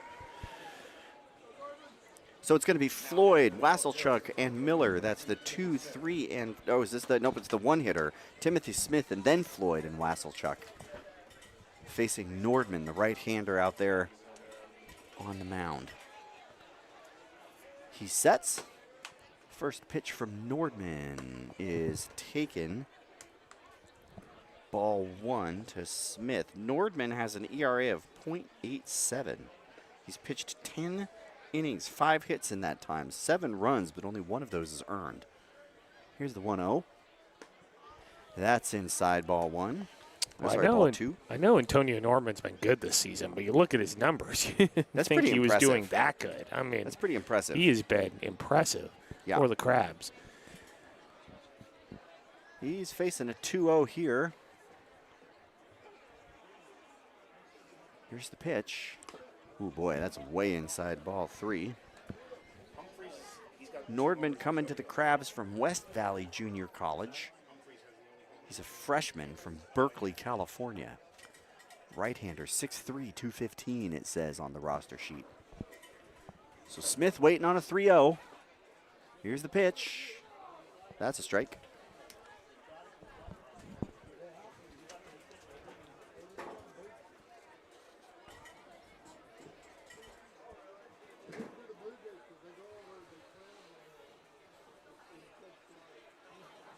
(3-1).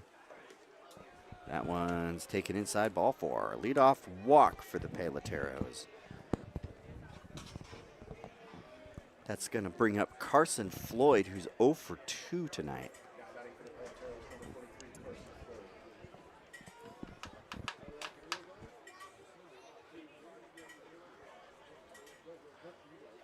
Floyd, a right-handed batter. Takes his time stepping into the box, taps home plate a couple times, cycles and waits on Nordman. Nordman looks in, gets the call he wants, looks over to first. Now he sets. Here comes the pitch. That's up and in. Ball 1. Runner on first, nobody out. 13-2 Crabs.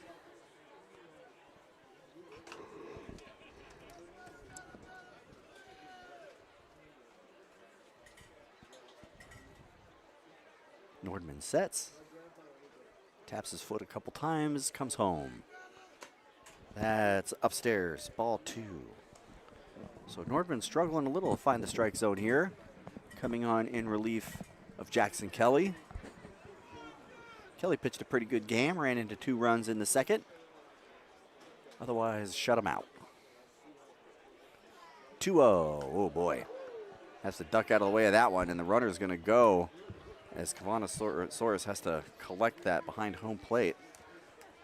So Smith over to second. Is that a stolen base? It wasn't a pass. I think so. It was like a juggled ball. Is that a thing? It's really a wild pitch because, No. Soares caught it, Yeah. kind of. So, yeah, that's how I have it for now. 3-0 to Floyd, way outside, and it gets away. That is a pass ball. Sends the runner to third as Floyd makes his way to first.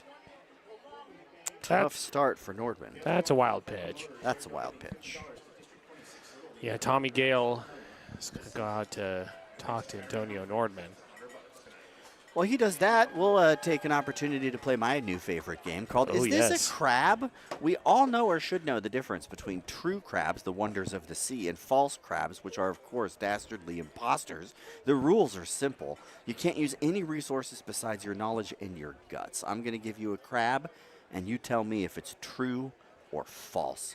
Today's catch is coconut crab. A coconut crab. Get one pitch to sort it out. That's definitely a food. I'm going false. It's definitely a food. Okay. That's a dish. That's something I can order at a Chinese restaurant or something. So Cavanosaurus has some signs to relay there to Nordman, and then he crouches back behind home plate. This is Wasselchuk stepping in now. He is 0 for 1 with a walk. Runners on first and third, nobody out. Nordman comes home. That's swung on and bouncing towards third base. It's going to plate the runner on third, and the throw to first is in time. So they get the out. Mikey Pickett, great job. Great job from Pickett over there at third base, making sure they get one out of the situation. So make it 13-3 Crabs over Peloteros. This is going to bring in Rane Miller. That's R-A-N-E Miller. He's 0 for 2 tonight. He's got a runner on second. That's Carson Floyd out there. Nordman steps at the plate. Batter cycles the bat, shoulders, and waits.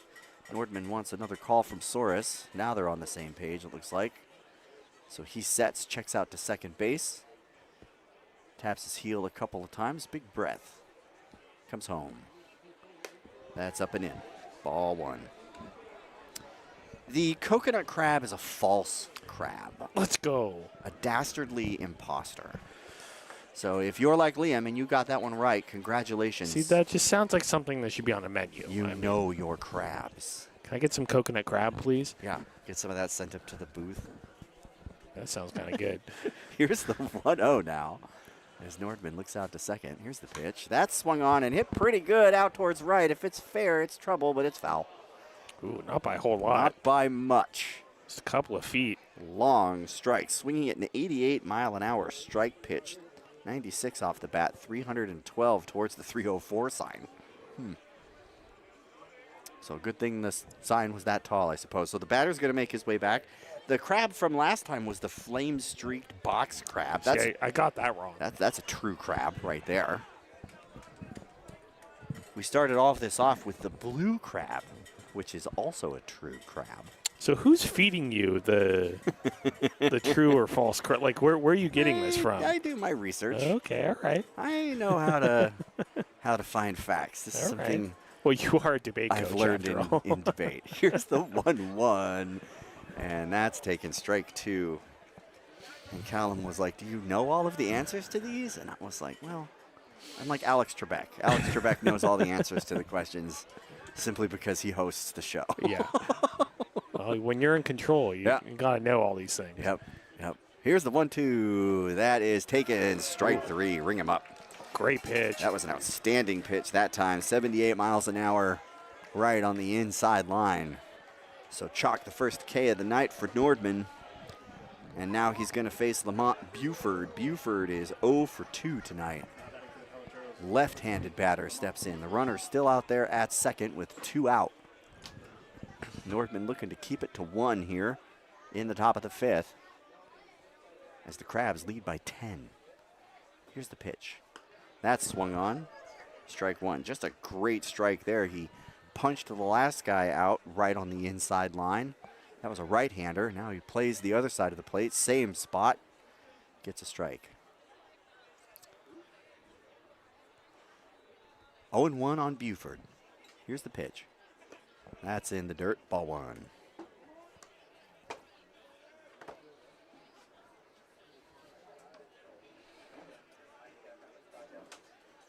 One and 1 to Buford. Floyd on second. Nordman gets the call he wants. Sets. Taps his heel. Checks second. Comes home. That swung on right at the second base ump. The second baseman's able to backhand it and throw it over to first to get the out. And that is going to do it. So chalk it 4-3. It is 3 runs on 2 hits and 2 errors for the Peloteros. 13 runs on 5 hits, 1 error for your Humboldt Crabs. We'll be back to the Blue Lake Casino media booth with more Crabs baseball right after this on ESPN 107.3 FM.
Welcome back to downtown Arcata. Bottom of the 5th, and here's Aaron. Thank you, Liam. We may or may not have a new catcher out there behind home plate. We can't quite tell, but this is still Jackson Seal. I think the new catcher is number 11. And that would be Levi Van Patten. Yes. If it is, in fact, number 11. So Seal is going to face the top of the order for the Crabs. That's Chapman, Harrington, and Soares. Chapman was hit by a pitch and walked in the first. He popped out to left field in the third. Chapman, of course, an outstanding leadoff hitter for these Crabs. He's just been piling on the doubles in the last couple of weeks. He's been red hot for, it feels like, weeks and weeks now. I said it a long time ago. I'll say it again. Manoah Chapman, top of the order. I like it. It's a good spot. Good hitter to have there. Yeah, he's been an outstanding Crab this season.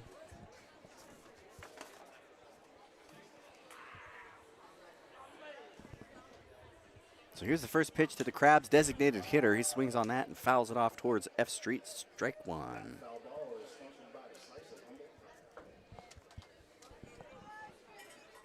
Humboldt Pie sponsoring the foul balls, it sounds like. That's another sponsor that I would consume all of their food all the time. Here's the 0-1. That's ball 2. Need the cheese platter from Cypress Grove and then a pie platter from Slice of Humble Pie. Well, when the Rogues came to town, we got some of their leftovers. Popeyes, yeah, that was good. Had a chicken pot pie. Empanadas. Yes, please. 1-1 to Chapman. Swung on. Strike 2. Took a big hack at that one. Fooled outside. Always get a slice of humble pie for Christmas. Mm-hmm. Yeah, the chocolate silk is like a holiday favorite in our house. I love the chocolate silk. Pretty good. Top tier. And the hand pies are amazing. Oh, yeah. 1 and 2's shot right back towards the pitcher. He can't get it, but the second baseman scoops while charging, throws to first. 1 away. So Harrington will step in. He singled in the first and hit into a double play. And then he flew out to center field in the third. 310 hitter is Harrington, 423 on base. He's got 36 hits and 116 at bats, 22 RBI. First pitch his way is strike one. Whoa. Okay. Yeah. I don't know about that. There's a Don Hofacker strike right there. That was there's been a few of them. that was in the dirt. I mean, I'm learning. I'm you absorbing. You are getting the Don Hofacker experience. The right tutorial. now. He did not call that one a strike? Okay, yeah, that was a ball. All right, 1-1. Oh man. One out, nobody on. So you've been around the Crabs. You already you know when Don's behind the plate. 1-1 is swung on, strike two. And then, of course, I've been saying this. Now we get that confirmed with the TrackMan system here. We can. We did not have the benefit of that, in Don Hofacker's heyday. Yeah. Everyone just had an inkling. Yeah. And now we have the data. But, I mean, I don't think we needed TrackMan back then. 1-2 is swung on and dribbled over to third. He's going to throw across the diamond, 2 away. So that was McTye over there on third base, gloving that and throwing it over to Smith. Kavanasaurus steps in. He's 0 for 2 with a walk in the first. Well, Matt Tomlin texted Brendan Dixon after his first pitch. He threw out the opening pitch. And he said if Zach Norton were behind the plate, that would have been a strike. Oh, yeah. And that's one of my 100%. favorite. I don't know if that counts as a heckle. It's not quite a 100%. heckle. It's more of just an observation, but that was pretty good. So Suarez waits on Seal. First pitch is outside, ball 1.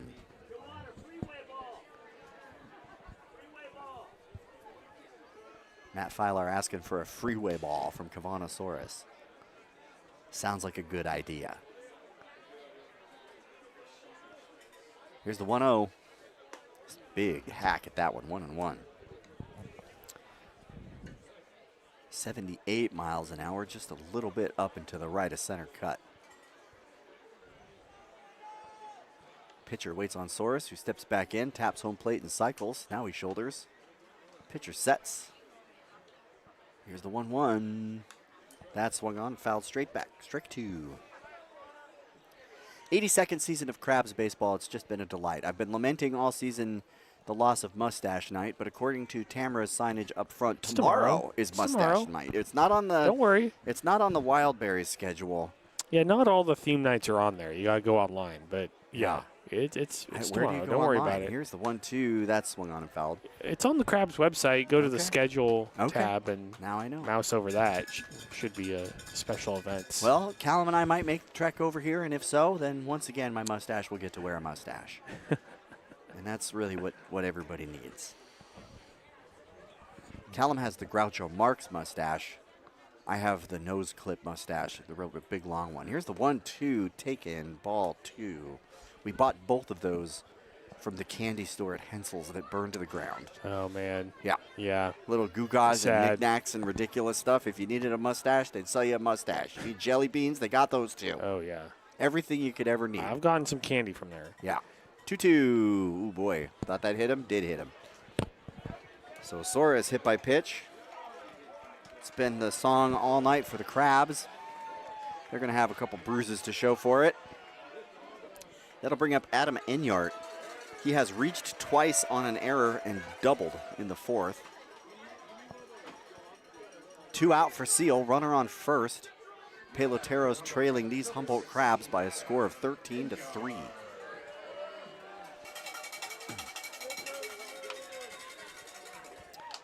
So Krabby right fielder waits on the pitch.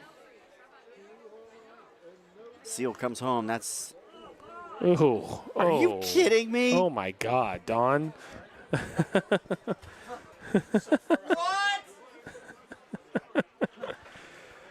Wow. Just a one-word comment. And the Yep. word I mean, is what? it's Don. 0-1. That's a ball. He called it a ball, so everybody's happy. Don has provided a lot of great entertainment for the fans here at the Arcata Ballpark over the years. He really has. Is that what you call it? Yeah, I mean, you're being entertained. 1-1 outside. Could be a strike, but it's not. It's a ball. I mean, if you're a fan and you're angry yelling at the umpire, you are into the game. Yeah, that's baseball. It's a lot better than just being bored, right? That's baseball. Yeah, you're supposed to get grumpy. You're engaged in the game. That's what Don's providing. That's true. That's true. Silver lining. Here's the 2-1. That's outside, ball 3 on Enyart.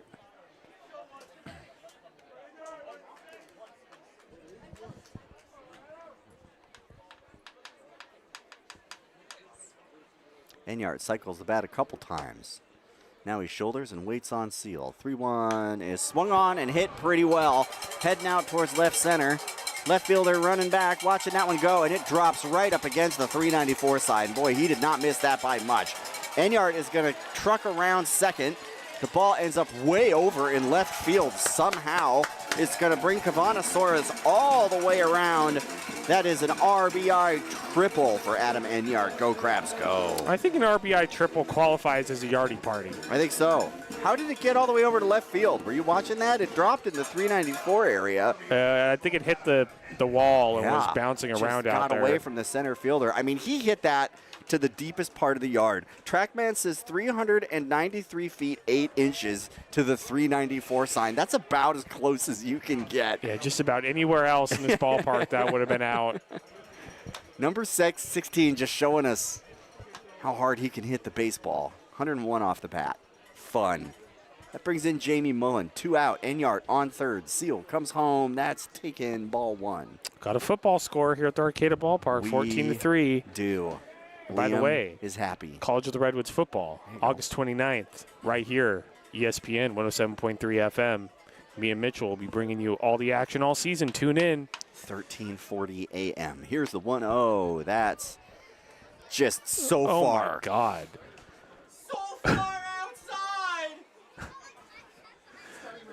Oh my God, Don. I don't know.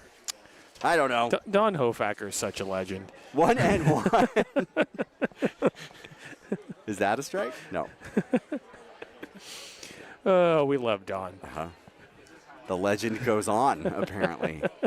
The legend goes on. 2-1 to the crabby first baseman. Not used to Jamie Mullen over there on first. I'm sure he does it a lot. Just feel like I've seen him mostly on third. Here is the 2-1. That's swung on and popped way up. The shortstop, the second baseman making his way back. But now the right fielder comes in and reaches over his head and drops the baseball. And so Adam Enyart on the move the whole way with 2 outs is just going to tap home plate. And it's probably going to be an error for Mullen, but it brings Enyart around. Go Crabs, go. Hit. So chalk it 1B for Mullen. It was not routine. It was kind of in that no man's land there. Everybody kind of converged. Probably could have been a little bit better communication between the outfielders out there, but tough baseball to come away with for sure. So Mikey Pickett steps up now as the Crabs continue the rally here in the bottom of the 5th. He's got Jamie Mullen over there at first. Seal looks that way. Now he comes home. First pitch swinging strike for Pickett.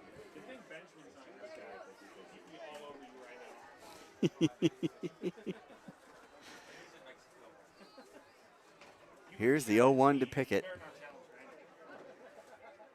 That's swung on by Pickett, and it's going to be a hit. He drops that right down behind the shortstop.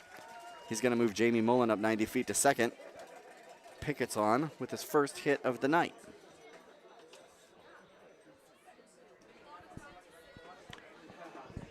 Joe Fagan steps in. He is 1 for 2. Singled in the first, out 6-3 in the second, hit by pitch in the 4th. Busy inning already for Seal.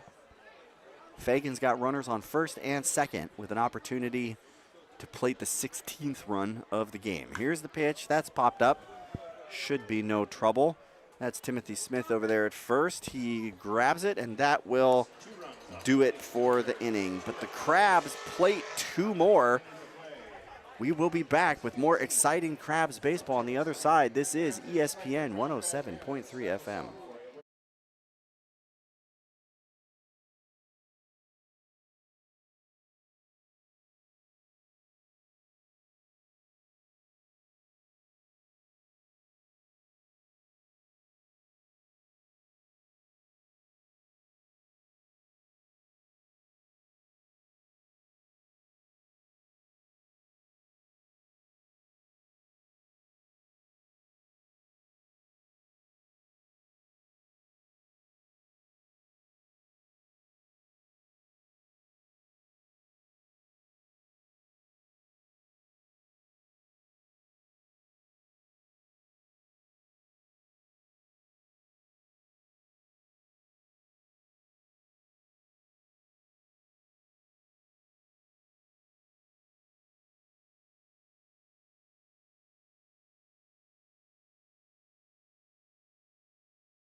Godzilla has invaded the ballpark here on the corner of 9th and F Street. Nordman is still out there on the mound. He's going to face the 6th, 7th, and 8th hitters for the Placer County Peloteros. That's McTighe, Ruggiero, and Lopez. Crabs lead by a score of 15-3.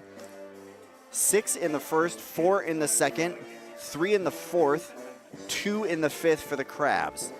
Peloteros put 2 across in the second and 1 across in the fifth. The story was really the first inning. Just a whole bunch of walks, a whole bunch of people hit by pitch. Yeah, sloppy game. Sloppy game. And if you take those 6 off the board, it's still a Crabs lead, but it would look pretty different. Yeah, sloppy for both teams. I mean, obviously the Peloteros have been a lot more sloppy, but Crabs pitching hasn't been super clean either. So struggling to find strikes towards the middle innings. And that has also, you talked about the errors the Crabs have faced this year.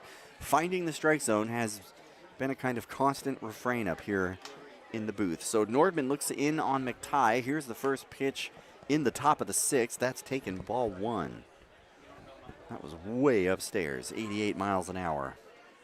Almost off the track man. So Nordman sets, taps his heel. Here comes the 1-0. That's outside, 2-0. Crabs finished 4th place in the Pacific Empire League, but finished the season 37-13.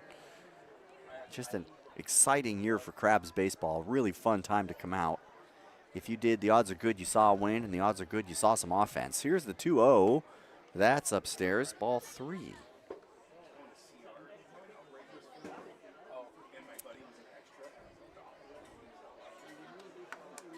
So Nordman, at risk of walking the leadoff hitter for the 2nd inning in a row.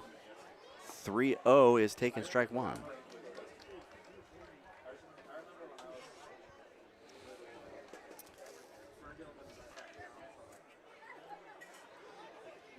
Three and 1 to McTighe. Nordman sets. Here's the pitch. That swung on, fouled straight back. The count goes full. So from 3-0 to a full count.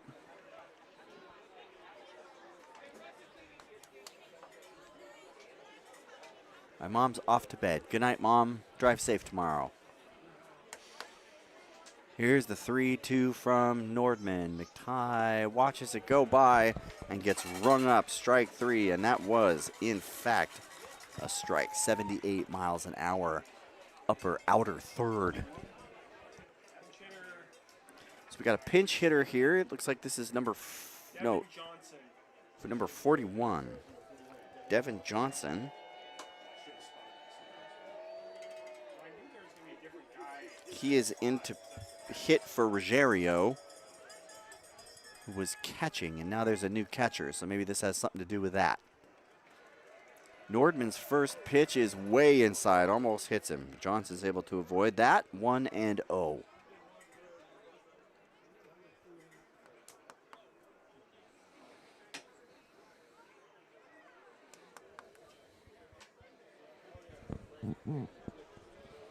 59 degrees in the Arcata ballpark as evening sets on the north coast. Here's the 1-0. That's way up and in.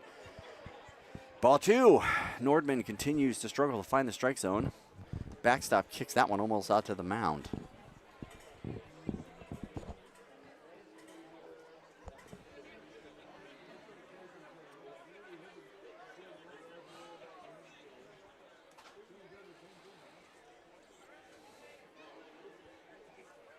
So Johnson faces a 2-0 pitch. Nordman sets. Comes home. Oh my God. I'm not going to Don. heckle because it's the other guys, but like, whoosh. That was a heckleable strike. That was a mile outside. The word would be what? The Don Hofacker experience. 1 out, nobody on, 2-1. Aaron is learning. I'm learning. That one swung on by Johnson and fouled over towards F Street, 2-2. Seeing the evidence right before my eyes. Yep. And I could see how, like, you would not need TrackMan. Like, these are plainly No. way out Don't there. need TrackMan for Don Hofacker. It is vindicating to know, but my goodness. So the count is even on Johnson. Nordman looking for the second out. Comes home. That's chopped straight towards the second baseman. That's Harrington over there. He scoops and throws to Mullen on first. 2 away. This should be Cruz Lopez, and it is. Lopez is 0 for 1. He walked in the second and flew out to second base in the fourth. Something exciting happens. So Lopez takes a couple walks, swings his arm a couple of times, takes a long look at his baseball bat, takes a big breath. Just a little routine here before he gets in the box. Okay, he steps in there, cycles the bat twice.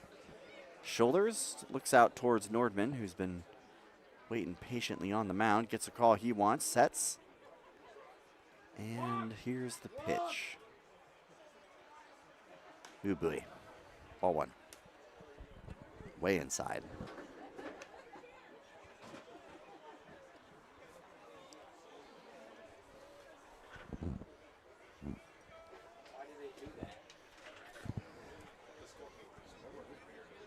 One and 0 on Lopez. Nordman sets, kicks, delivers. Strike 1. 78 miles an hour, center cut. Came right at him that time.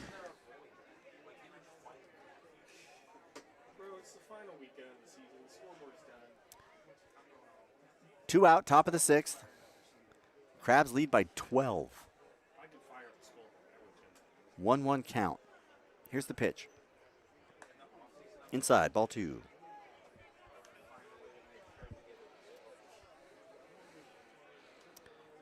Aaron Donaldson, Liam Warner, Jack Sparks, Jackson Sharp, and Josh Reed bringing you Crabs baseball from the Blue Lake Casino media booth. I'll know exactly what's happening, but I won't snitch. Here's the 2-1. That's in the dirt, ball 3.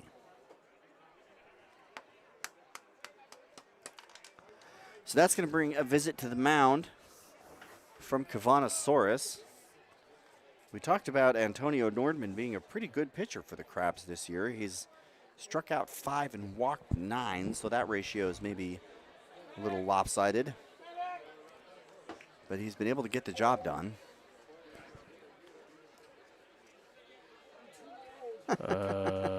Brendan has texted me and says that he will not be going to Healdsburg.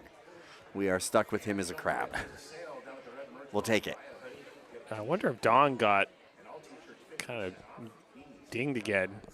Now the umpires are getting together. It kind of seems like they're just giving him time. And now Nate Keys is out to talk to Don. Taking a look at his right hand, like maybe the wrist area, perhaps. Yeah, and Don's been doing this a long time. He's third or fourth time he's gotten plunked tonight. He's taken him in the leg. He's taken him in the arm. He's taken one off the mask. yet. I mean, multiple decades of getting dinged by baseballs. Getting peppered. So now they're going to break everything up. Looks like he's going to be okay. Shaking off his hand there. Getting some support. Round of applause. Verbal feedback from the Crabs fans. Like to see that. I want to say Don's been doing this since like the late 80s, but wow. Someone let me know, but he's been at this for a very long time. Neat. 82nd season of Crabs baseball. That's a long time for a lot of people to be involved. 3-1. Swung on, fouled, straight back. Count goes full. Ooh, right into the stands. Right into the stands. Well, not sounds like a single person there to make a play. Sounded like it hit the bleachers. But I'm sure it was because somebody was diving for it and was just out of reach. Maybe. No. No? Okay. I saw that. Okay.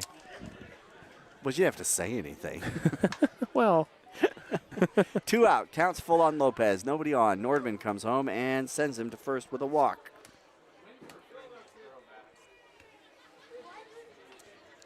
So that was like a 6-pitch walk. That's going to bring up Marcus Mickle. Mickle is 0 for 2. He struck out looking in the 4th, reached on an E6 in the 2nd. Right-handed batter, steps in, taps home plate, swings the bat once, shoulders and waits. Nordman looks over towards first. Now he sets, taps his heel a couple times. Here's the windup and the pitch. That's upstairs, ball 1.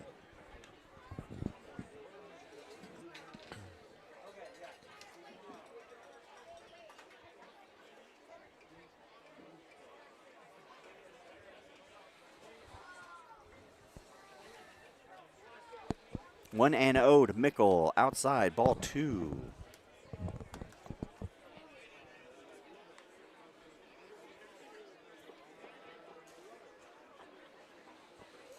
Mariners trailing the Twins 4-3. Angels trailing the Brewers 6-2. That's in the 9th. Red Sox 7, Dodgers 4 in the 7th. Oh, let's go Red Sox. Giants lost to the Padres by a score of 7-0. Well, you didn't need to mention that. Well, I'm just giving you the California roundup. You could have just glossed over that one. 2-0 is taken strike 1. You know what? I got to watch the Giants win last night, so I'm here. Yeah. Not watching the Giants, so I mean whatever, they can lose. They win some, they lose some. Yeah. You know, that's how it goes. I also got to watch them win on Monday, so like that's good. I got to watch 2 Giants games, and they both were wins. They were both wins. Well, maybe now that you have more time, they'll turn it around and go to the World Series. So they try to go to first, but the ball gets away. The runner stumbles, and now he's off, and he slides into second. The ball gets away over there. So that was a pretty exciting scamper from Cruz Lopez. He's going to reach on an E1. He's going to move to second base. Yeah, I'm not sure if that's a good thing or a bad thing that I'm going to have more time to watch Giants games well, for this week. I think for my mental health, it's not going to be good. Right. But maybe for their odds, they can only. There's only one way to go. They can only go up. Yeah, that is true. Benjamin's Athletics are not playing any baseball today. Oh yes, they did. They lost to the Tigers 13-1. Ouch. Ooh. 2-1. That's taken upstairs for a ball. I mean, the thing is that the A's, if they get hot, they could still win the AL West because it is the AL West very is bad. Mediocre division. Like the Rangers could be good. The Mariners should be good. The Rangers are 500 leading the division. Yeah. So. Yeah, that's the AL West right there. Here's the 3-1. And that's taken ball 4. I mean, it's exciting if you're a fan of a team in the AL West because it means you've got a race involved. But if the leader of the division is 500, it means your odds of going deep in the playoffs are probably not great. I mean, you get into the playoffs, you never know. Anybody's but game. It doesn't reflect well on the AL West. I want a 500 team to win the World Series. But Benjamin would lose his mind. Benjamin would hate he that. would absolutely He lose hated his when mind. it was the Rangers versus the Diamondbacks in the World Series. And I was like, that was awesome. So I loved it. Timothy Smith, the one-hitter, steps up now. 2 on, 2 out. Nordman comes home. That is taken ball 1. If it were Benjamin's choice, it'd be the Dodgers and the Yankees every year in the World single Series. year. That's it's all it would be. just the two biggest markets, right? That's what you want. Yeah. The top team in the AL, the top team in the NL. Who spends the most money? Yep. 1-0 from Nordman is taken for just a spectacular strike. Oh, Don. Don wants to go home. I don't blame him. Yeah. And again, as long as there's a crabby pitcher out there, the fans just don't have anything to say. Right. Suddenly It's, awful quiet it's here pretty in the quiet. ballpark. Not exactly purists here in Arcata. Here's the 1-1. That's taken for a ball right about the same spot that he called the last strike. Crabs fans are very biased, and Crabs broadcasters are also very biased. Very biased. That's what we love about Crabs fans. Yeah. Yeah, if you come here as a visitor and look up in the media booth, it's just Crabs If you gear. want a neutral broadcast, this is not it. This is not the place to be. Nordman delivers the 2-1. That's swung on right into his leg, and he collapses. And oh, boy, man. He's up hopping around now, but if he just dropped to the ground, good thing he's limping at least. Tough spot there. Looks like he's okay. He's kind of working it off the leg. Picks up his bat, walking around a bit more. That's tough when it comes off the bat like that. You can't protect yourself. Driving it right into his leg. The only thing he can really do is just give himself some time here. It's But mostly he's struggling. Mostly Crabs gear in the broadcast booth. Liam will typically be wearing the Sharks or tonight the Giants. Well, I got to represent all my teams. Right. When I go on the road, I always wear Crabs stuff. well, that makes sense. Because I am representing the team on the road. But when I'm here, I mean... And doing a great job, by the way. Everybody knows what team I'm rooting for here. You do the there's work. no need. You do the work, Liam, but to all the people responsible for making sure that you get on the bus with the Crabs and travel, just from a fan who listens to all the road games, very thankful for that. Well, that's Vicky Rossi, one of our great board members. She handles all that. I know she's probably listening. So very cool. Big thanks to Vicky for getting me on the road. I always enjoy it. Thank you, Vicky. Thank you, Liam. Road baseball, even if they're losing, it's pretty exciting. Even if we go 0-5 on the week, it's I still have a good time. 2-2's taken outside. Count goes full. Nordman with runners on first and second, but 2 out. Smith waits at home. Left-handed batter. Here's the pitch. That's swung on. Strike 3. So Nordman does get out of it. And that's going to do it here in the top of the 6th. The Crabs still lead by a score of 15-3. That's a lot to a little, but there is still lots of exciting Crabs baseball coming your way. It's brought to you all season long by Blue Lake Casino here on ESPN 107.3 FM.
Welcome back to 888 F Street in Arcata. The Humboldt Crabs lead the Placer County Peloteros by a score of 15-3. And if you were watching on the YouTube stream, you saw the world's most famous crustacean make his way through the ballpark. Well, not too long until Krusty goes into hibernation. Yeah, didn't we say he goes to like Bermuda or something well, like that? He's got to go on vacation first. Yeah. Then goes into hibernation, and then I think we do see Krusty pop out every once in a while during the off season at like various winter Christmas events. Sure. We need a picture of Krusty during the off season on a beach with shorts on and like an umbrella drink. Oh, yeah. That'd be pretty exciting. So that's still Seal out there on the mound for the Peloteros. He will face the 8, 9, and 1 hitter. That's Humphreys, Osborne, and Chapman. Kyron Humphreys has 2 home runs and a walk. All right, Kyron, let's get into another one. Why not? He's plated 5 tonight. Could make it a half dozen if he knocks his 3rd one out of the park. Let's make some noise for Kyron Humphreys. So the crabby left fielder steps into the left-hander's box, taps home plate, cycles the bat twice, shoulders, and looks out towards Seal. Left on left. Here's the pitch. Outside, ball 1. 6:30 ball game tomorrow, 12:30 on Sunday. And that is it for Crabs baseball on this, the 82nd season. 1-0 is taken for a strike. That's a strike. That just scraped. I think ABS would not have overturned that. It would have called it a strike. Love to see it. Strikes getting called strikes. Do whatever he wants when the Peloteros are up there, but once the Crabs, make him throw strikes. Here's the 1-1. Way outside, ball 2. I think it makes the game interesting when, when you're calling balls strikes and strikes balls. It is fun to get that feeling where it's like, no, I am going to mute the channel and yell at the umpire. That is something. It is kind of, interesting when you don't know what's going to happen. Doing my best to fill Benjamin's shoes. Here's the 2-1. That's fouled straight back over our heads. It's just boring when strikes are strikes 2-2. and balls are balls, Yeah. Cannot wait for the professor to be back in the broadcast booth tomorrow and Sunday. Hopefully tomorrow. Definitely tomorrow. Sunday. I'm going to admit, it's pretty spacious over here without him in the captain's chair. Yes, you get a lot more room over there. I sure do. So Humphreys at the plate. 2-2 count. Nobody out. Here's the pitch. Ooh, boy, that goes behind him. So that's ball 3. He didn't even have to move. Humphreys is laughing that off. The cheerful Arcata crowd has all sorts of feedback for the pitcher. He steps back on the rubber, looks in. Humphreys cycles twice, shoulders. If Don really wanted to move the game along, he would have called that a strike. Yep, start calling him. Full count. That is taken, ball 4. 1, 2, 3, 4, 5. At least 7 walks tonight. A lot. That's a lot. It's going to be a late night. It is.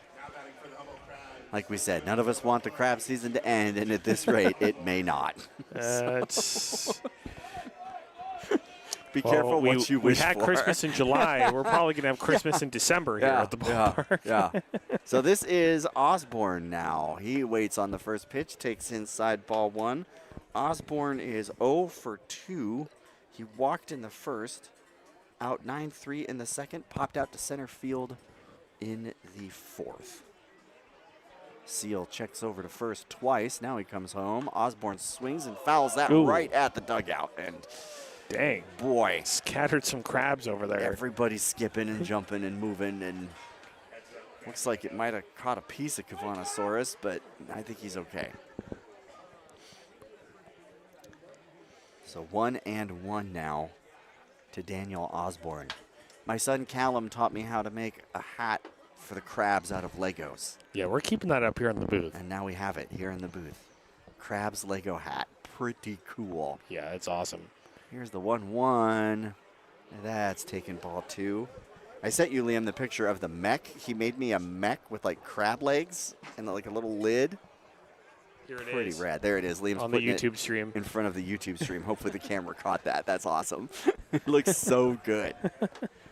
2-1 on Osborne. He swings on that one, and it should drop. It does, right behind the second baseman. And that's going to send Kyron Humphreys just torching around to third. He was running the whole way. They throw to third, and that's going to give Osborne the opportunity to turn his single into a single, advancing to second on the throw. So pretty exciting there.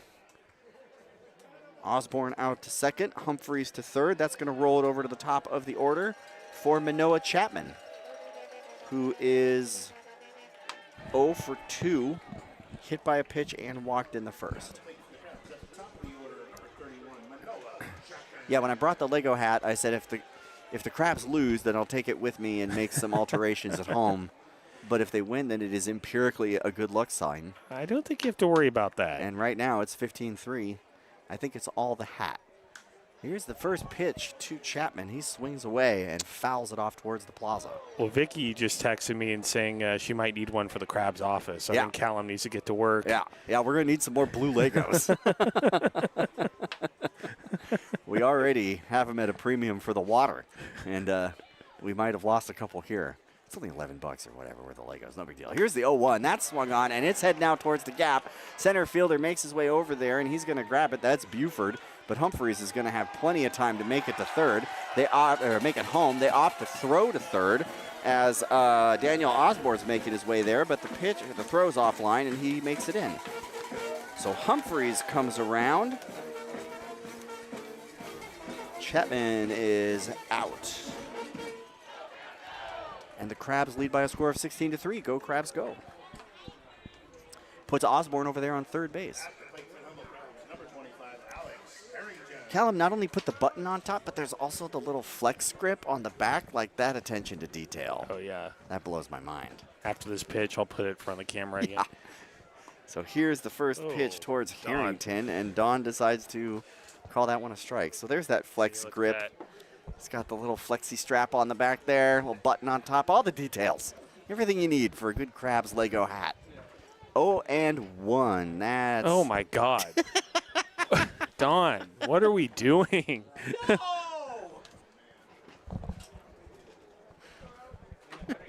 We're having fun. Yeah. It's Liam's turn, but he opts not to, I suppose. Okay. 0-2 on Harrington.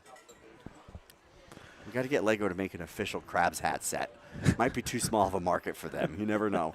Here's the 0-2. That's kind of a checked swing, and it's off the bat, so they're going to call it a foul ball.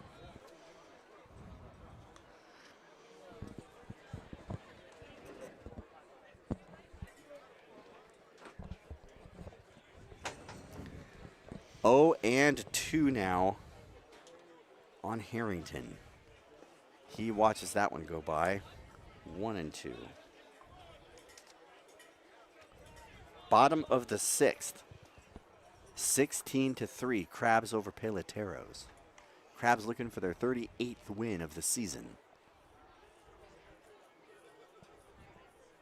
Here's the 1-2. That swung on, should get down. Drops out there in front of Mickle, the left fielder. That's going to send Harrington over to first, and it's going to bring Osborne around for the 17th run of the night. Go, Crabs, go. We have a football score again, 17-3. Yeah, the lights are on. A couple of touchdowns and a field goal for the Crabs.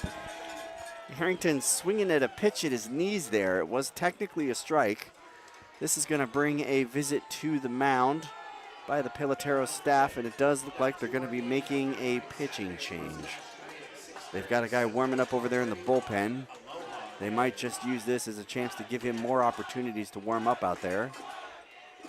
Crabs fans with all sorts of advice. I'm sure it's being considered out there.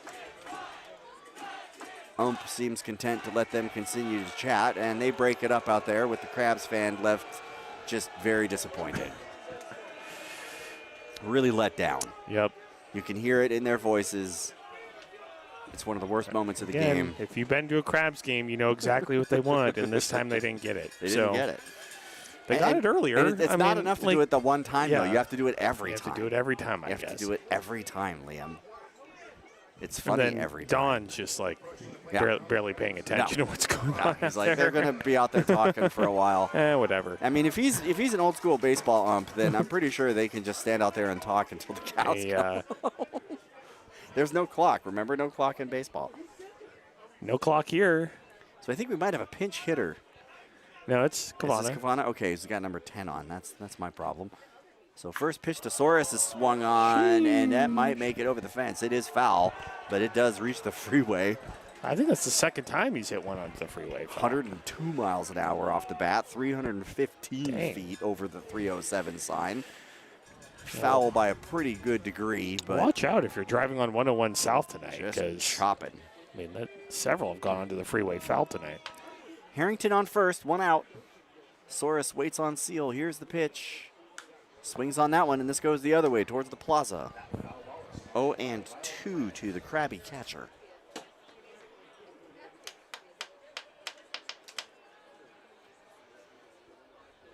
Got a Cubs fan coming across the front. 0-2. Seal checks first. Comes home. That's chopped towards the gap between short and third.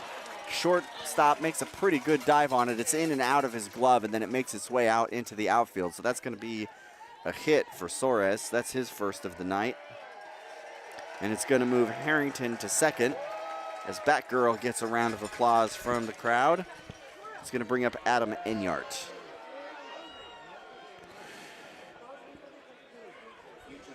Almost 9:40, and it is only the bottom of the 6th inning. Yeah. The good news is I don't think we're going to play the bottom of 9. At least tomorrow's a night game. Yeah, that's true. Although it does start at 6:30. Well, the half-hour difference is fine. It's rough when it's a Saturday night game. and Right. then The next game's at 12:30. First pitch to Enyart is taken, ball 1.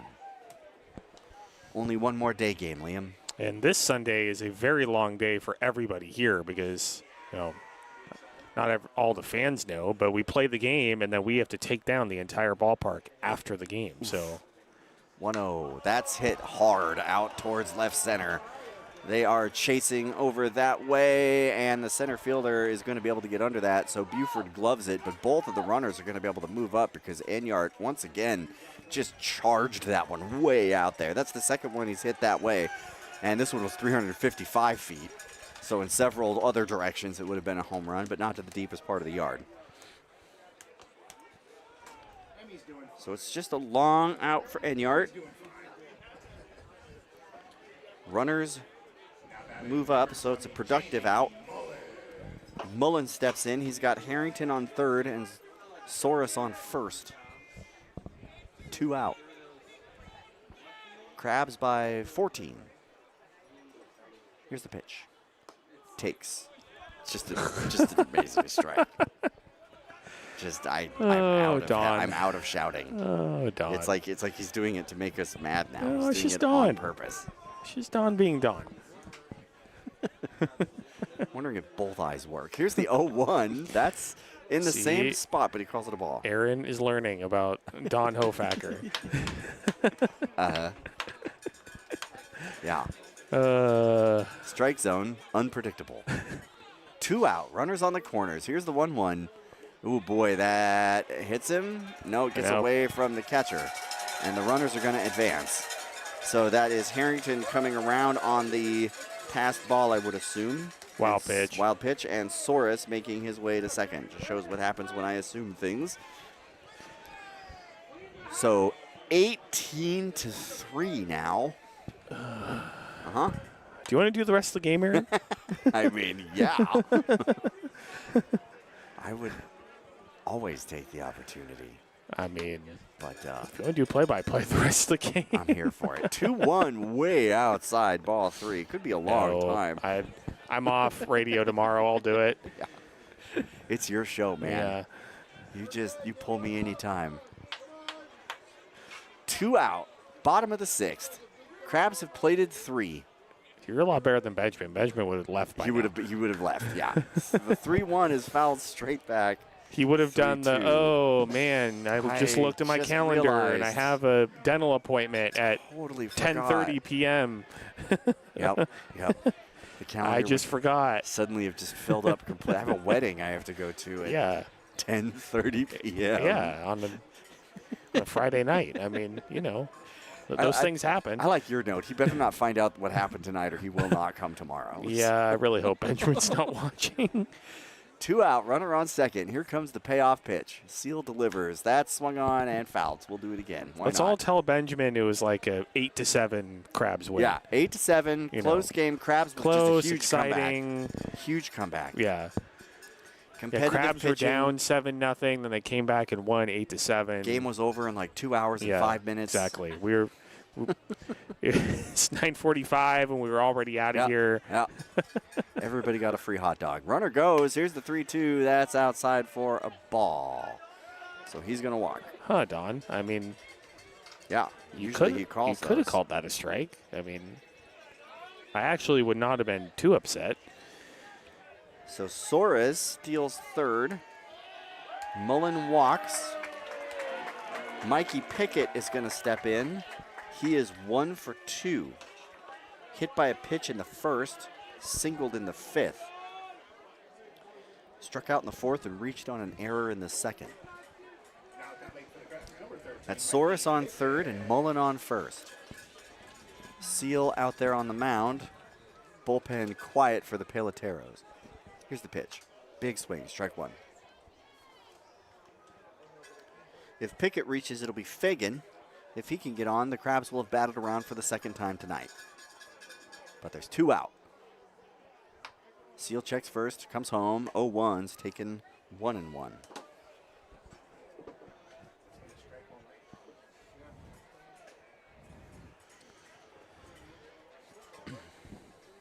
Crabby third baseman waits at home. Here's the 1-1.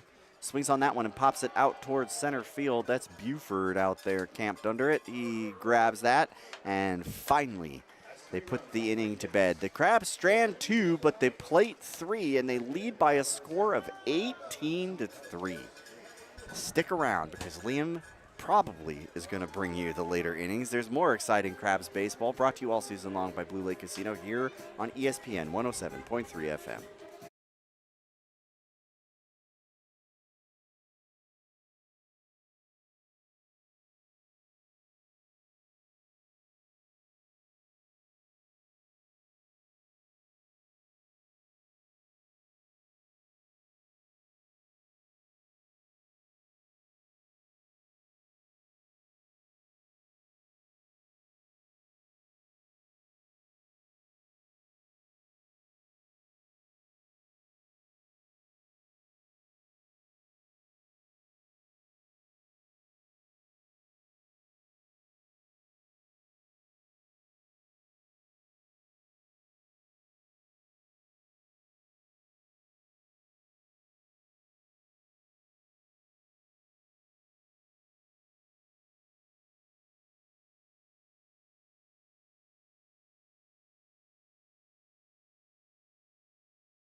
Welcome back to downtown Arcata.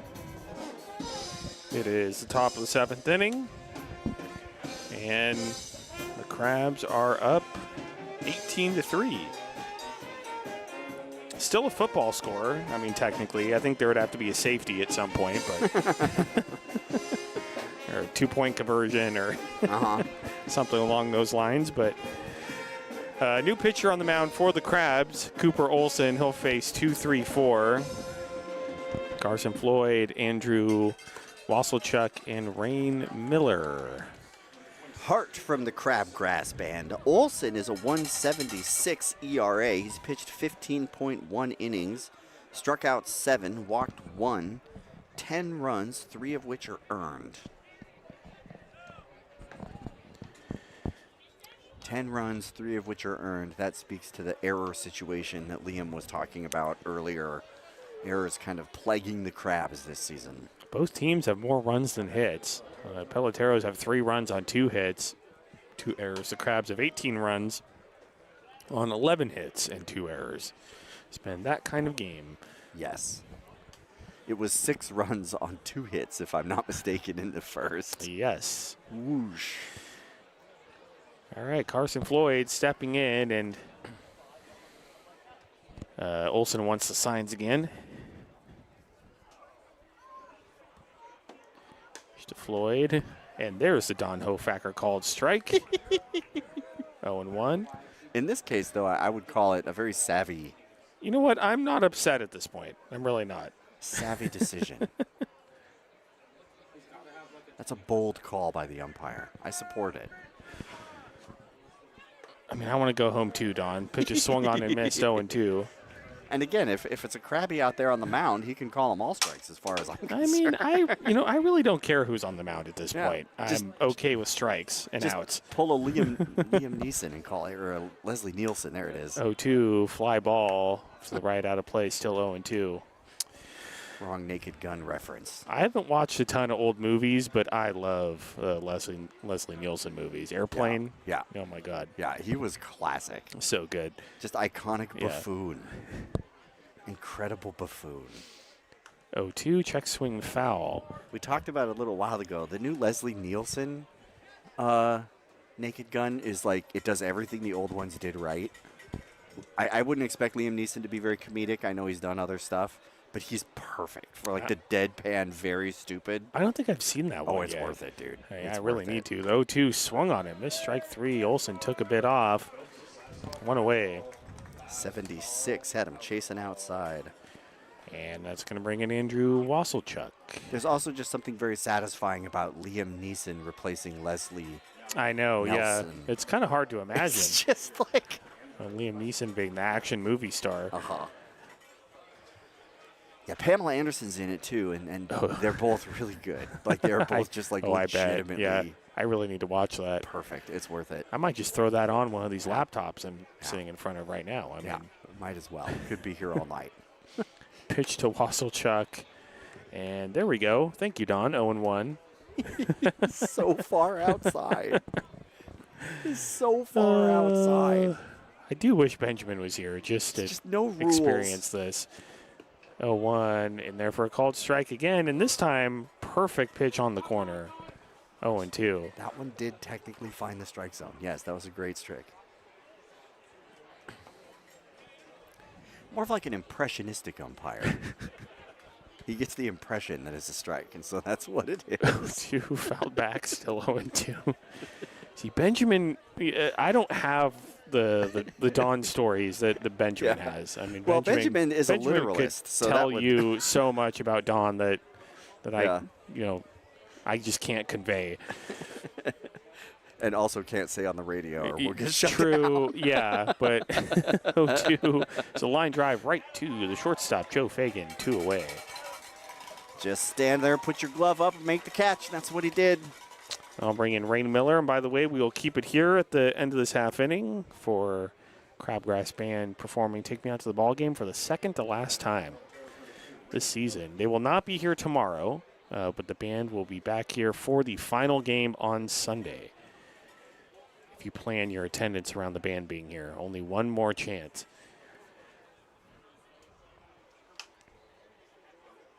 So Ray Miller steps in, and a ground ball off the mound, and it bounces through up the middle for a base hit. Only the third hit of the game for the Peloteros. Boy, it took a big bounce, and it bounced so high, I thought for a minute that Joe Fagan might be able to get over there and make a play on it, but it made its way out into the outfield. Nope, it was way up the middle. So running our first 2 outs, that's going to bring in Lamont Buford.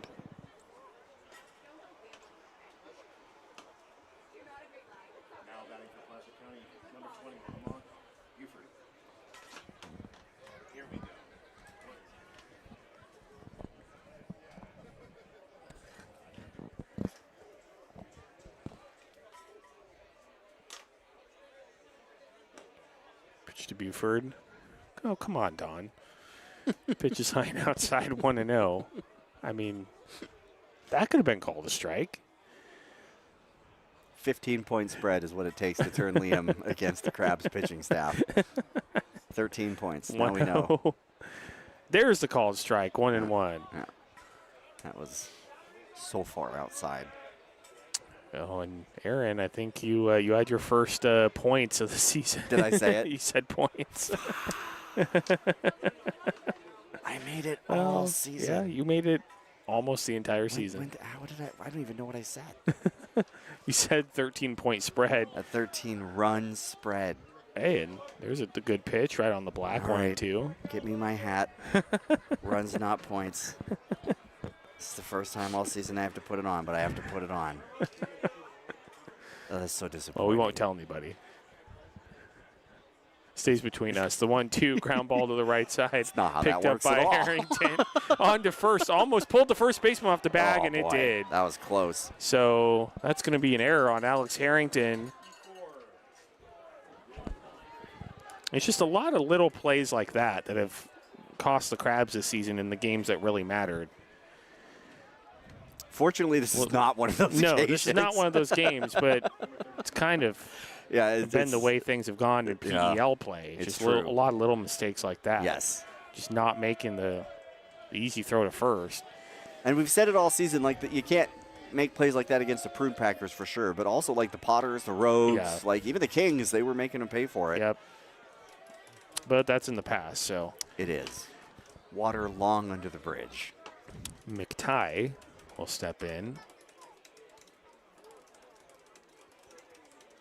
Third to last game of the year, and I blow it. I can't believe it. It's all right. Fouled off to the right out of play, 0-1. You say that with a real conciliatory tone, which means you appreciate. Okay. Love that Crabs hoodie, the dark blue pullover hoodie. I got one of those at home. Oh, yeah. Classic one. Yeah, pretty good. Got the big tube sleeve.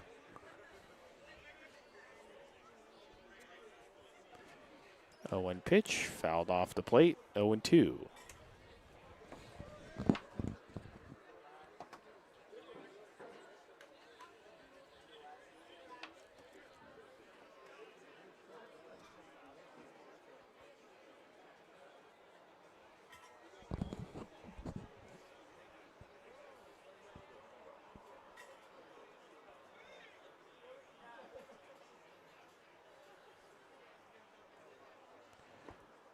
Two pitch, low and inside, 1-2.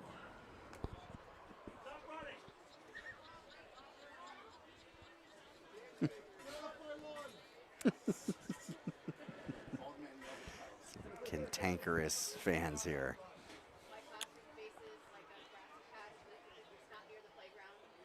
1-2, a high chopper up the middle, collected by Fagan. Throw on to first, just in time. And that's going to do it here in the top of the 7th. The Crabs still lead 18-3 over the Placer County Peloteros as we head to the bottom of the 7th. But it is time for the 7th inning stretch. And for the second to last time this season, you'll hear the Crabgrass Band perform Take Me Out to the Ball Game. Enjoy.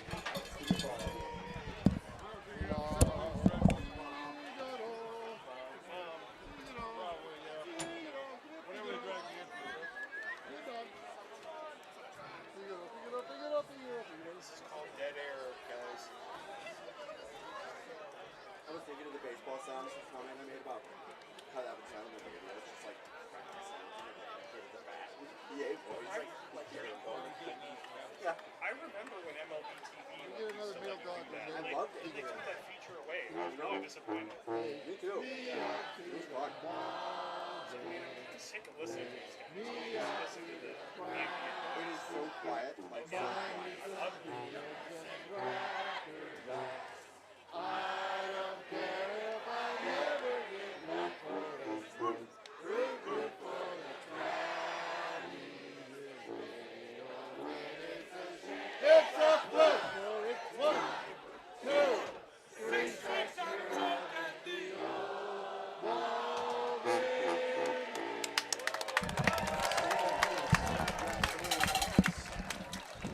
All right, bottom of the 7th. Crabs lead 18-3. And due up will be Joe Fagan, Kyron Humphreys, and Daniel Osborne against 1-5. new pitcher, number 15, Braden Bynum. Braden Bynum.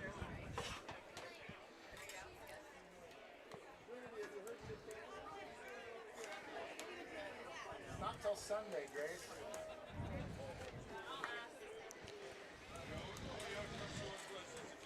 All right, so Braden Bynum on the mound, and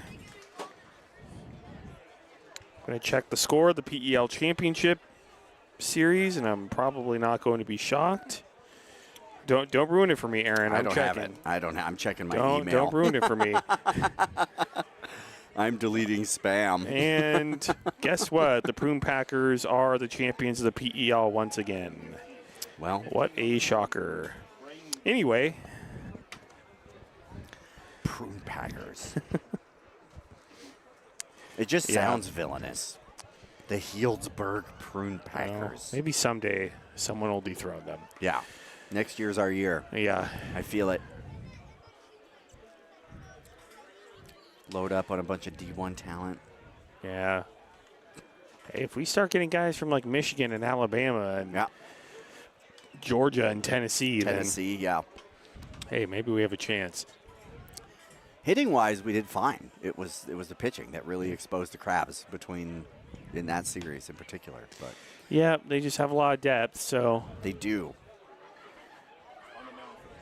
Yeah, it feels like pretty much anybody they put out there on the mound is touching 90. I wonder if it gets boring for Joey Gomes at this point. I mean, this is like his 7th year in a row celebrating a championship. Sure. Like, so just get a routine at this point for Joey. I don't know. I bet it's pretty satisfying every year. Oh, yeah. No, you're definitely right.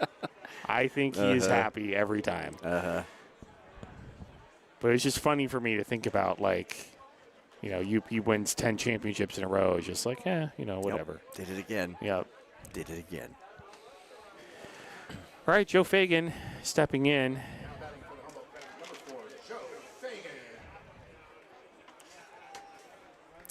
It is still the 7th. Oh, my goodness. It's 10 p.m. Yeah, it's going to be a late night for me.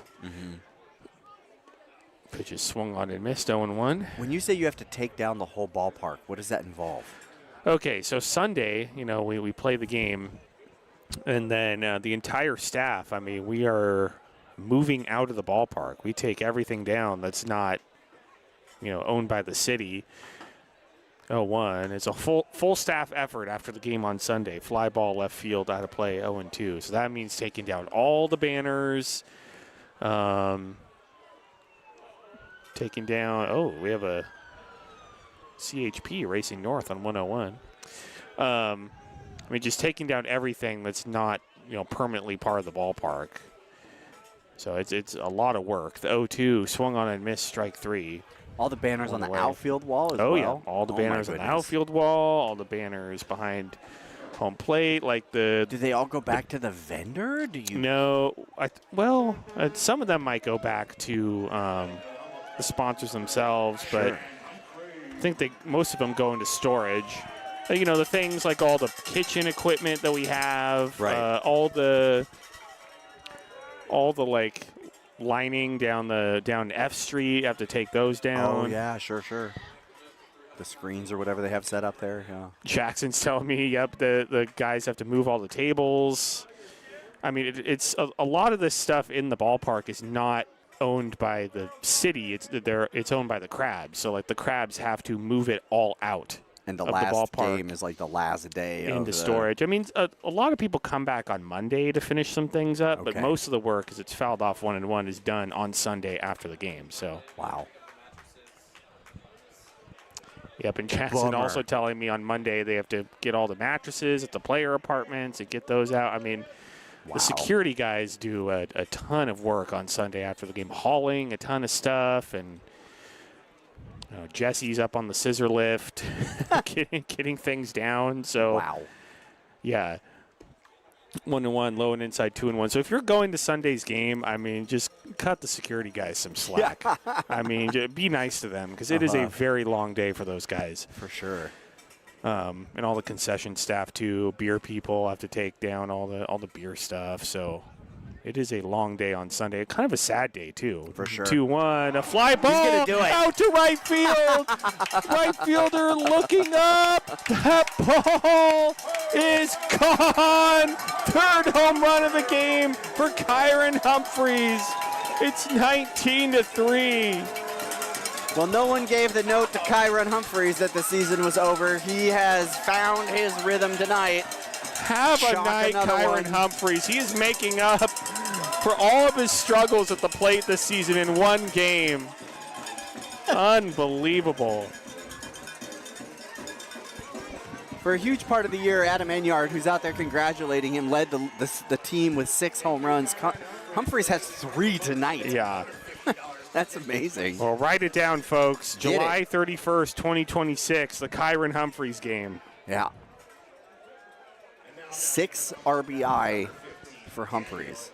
Vicky's just texting me, going back to the conversation about move-out day, that the Crabs pay for 3 full storage rooms. Oh, my gosh. And all that stuff goes all back there. So, Oof. I mean, it's just a ton of work. And I bet check swing taking by it all Osborne, out and putting it up is a big swung job. on and miss 0-1. But, like, that feels good because it's the beginning of the year. That's and here exactly comes what I Crabs was going to say. baseball. When you're taking it all down. Move-in day is, like, a lot of work, but it's, like, happy work. Because, like, we're getting ready for the season. Yeah. There's tons of excitement in the air. Move-out day is a ton of work, and then you're also sad gloomy. because it's over. Yeah. So it's just, like, that just makes it worse. It does. The 0-1 outside 1-1. And I mean, in my experience working for the Crabs, move-out day feels a lot more tiring than move-in day. For sure. Just for that very reason. Yeah. It's just a lot more draining because it's just like, dang, it's all over. The 1-1 in there for a called strike 1 and 2. So far outside. So far outside. So again, if you're going to the game on Sunday, treat all the staff very nicely because they have a long day ahead of them after the game. So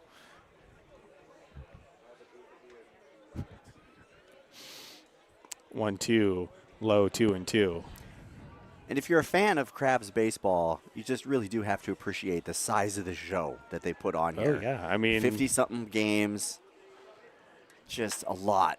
The staff here does a great job, and the board of directors do a great job as well. I mean, they're not paid, and they do a ton of work, not just during the season, but during the off season as well. The 2-2 inside 3-2. I mean, really, the planning for next season starts after the last out is made. Sure. I mean, it starts right away. It checks out. So you just think about all the advertisements, all the concessions, all the security, and that says nothing about just like getting the guys here and getting them on the road. And line drive on a hop to the second baseman, on to first, 2 away. So really just a ton of work all around to make this happen. So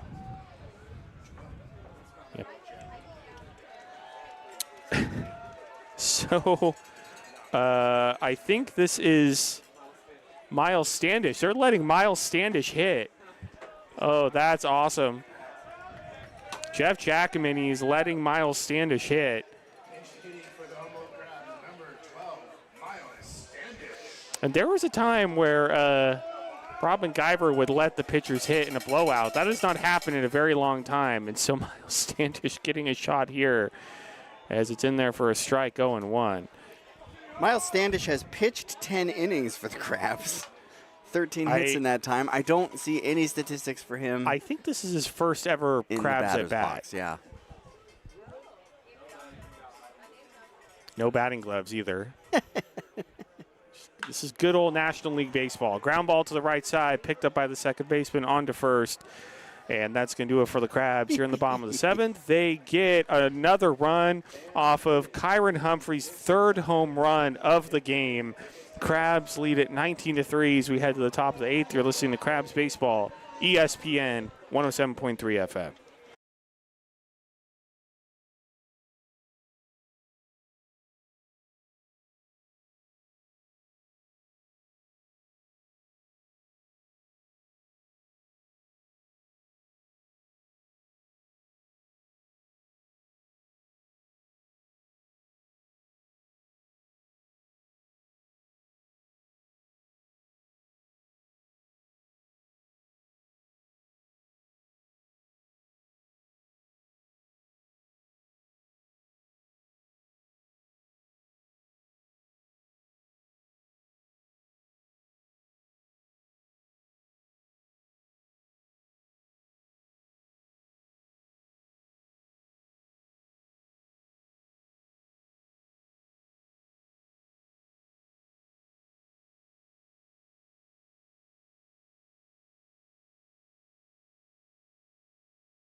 Welcome back.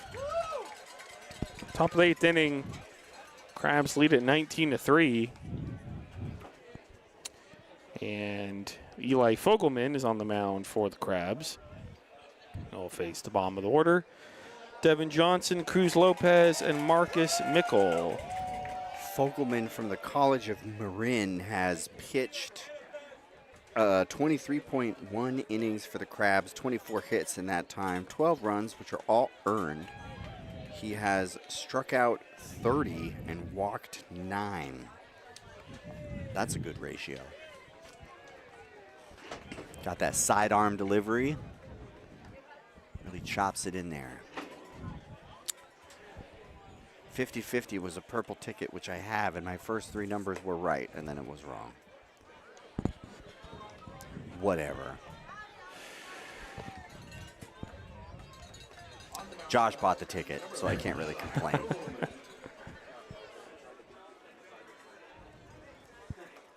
All right, we're going to play some baseball eventually here.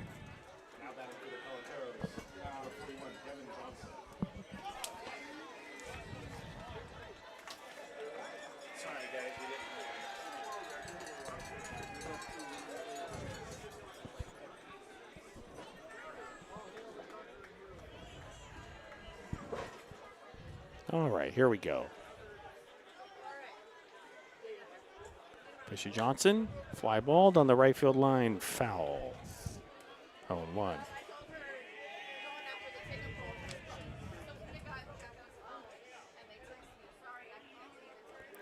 Johnson came on to bat for Ruggiero in the 6th, and he was out 4-3, so he's 0 for 1 tonight.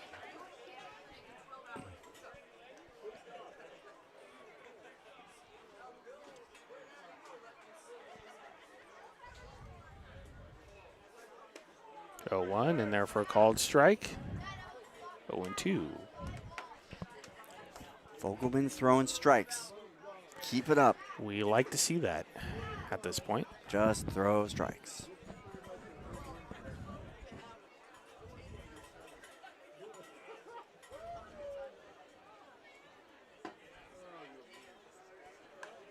Two popped foul over our heads. Swinging at a strike. Still 0-2.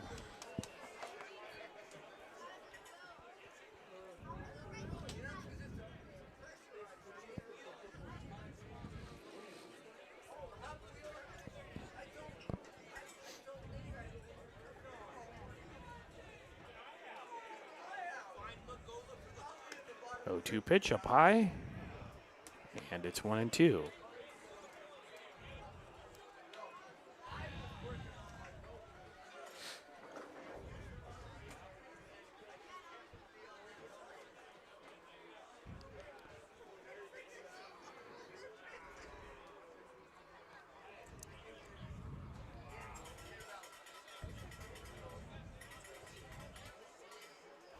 One-two pitch, swung on a miss, gets away from the catcher Suarez. Long throw over the first, just in time, 1 away.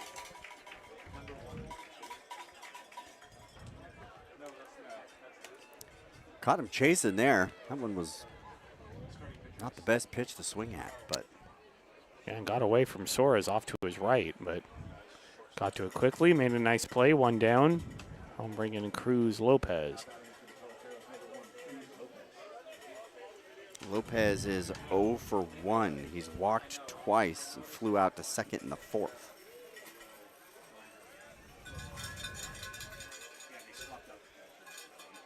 Just Lopez in there for a called strike, going 1.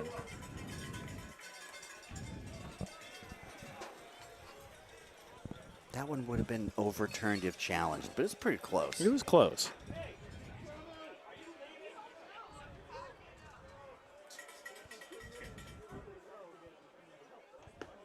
One in there for a called strike, 0-2. 77, just on the outside margin. Great pitch.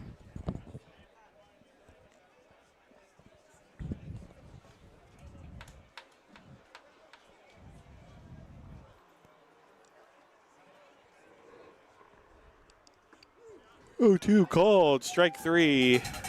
And we'll take that 2 away.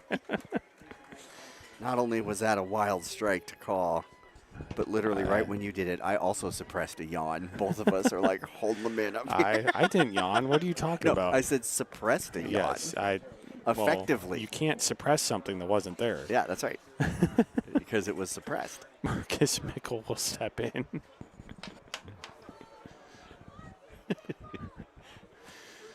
I'm not tired.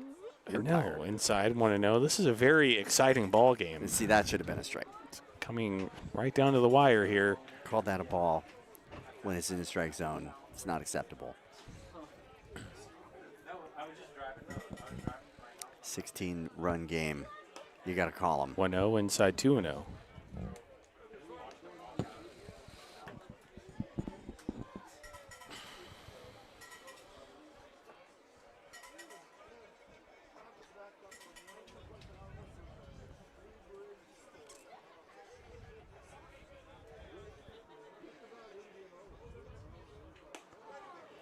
Called strike. 2-1. Was actually a strike that time. 58 degrees now. Mostly clear. The high today was 67. The low tonight is 54. That's a very nice number. Yeah. 6-7. There it is. 2-1. Swung on to miss 2-2. Yeah, it was warm today, but it wasn't super warm compared to a few days that we've had recently. We've got a great back deck with like a roof over top, and it can get pretty warm on days like today. But like just out and about was like perfect. It was a very nice day today. Let's get this guy. Nope. 2-2 inside. Count goes full. 3-2.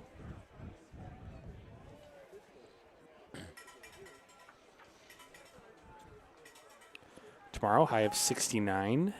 So a little bit warmer than Sunday. Supposed to get into 70. So it's going to be a warm Hot. day on Sunday. Yeah, we call that hot We're going to be here. doing some work after the game. So Oh, boy. Yeah. inside ball 4. What time do you think folks get out of here on that last day? If I let's mean, say the game gets out at a reasonable hour. we get out around 6. I mean, I Jeez. think on the final Sunday, yeah. Wow. There's a lot of work to be done. So Mickle works the walk. He's at first with 2 outs. That's going to bring in Timothy Smith. Has a couple words for the umpire or vice versa.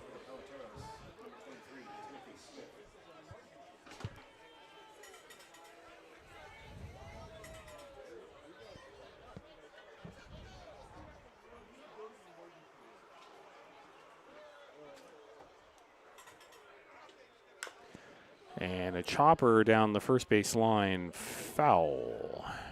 0-1.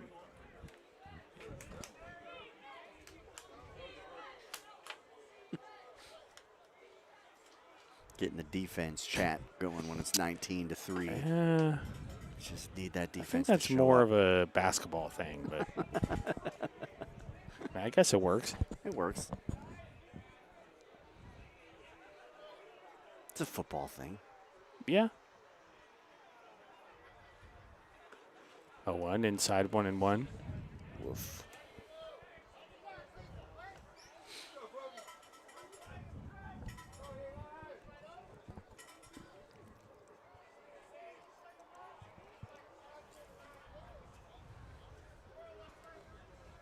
One pitch, check, swing, foul. 1-2.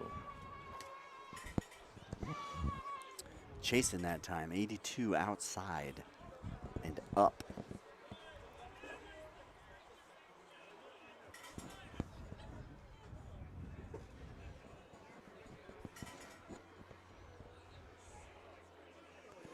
One, two, runner goes, pitches inside, no throw from Suarez.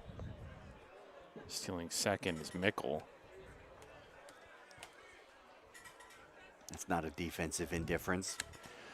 With a 19-3 score. No. He didn't really have a Yes, chance to make a S- play. Yeah, anyway. Suarez It was had like, to dive for that ball. Yeah, And hard to say. I think if he caught it and just didn't throw, that would have been more of a defensive indifference. 2-2, high and outside, 3-2. The last game we called on Wednesday, I didn't have a pencil sharpener up here. And so I just went through like 5 different pencils. Now I brought my sharpener, so I'm good to go. Oh, see, Benjamin can't survive up here without his pencil sharpener. Yeah. 3-2 swung on and missed, strike 3, and that's going to do it for the Peloteros here in the top of the 8th. Crabs still lead 19-3. So we head to the bottom of the 8th inning. You're listening to Crabs Baseball, ESPN 107.3 FM.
Welcome back to downtown Arcata. Bottom of the 8th inning. Crabs lead the Peloteros 19-3. And still number 15 for the Peloteros, Braden Bynum. Will face 2-3-4, Alex Harrington, Kavana Soares, and Adam Enyart. Crabs plated 6 in the first, 4 in the second, 3 in the fourth, 2 in the fifth, 3 in the sixth, 1 in the seventh. It was 2 in the second, 1 in the fifth for the Peloteros. Crabs have scored in every inning so far except for the third. Correct.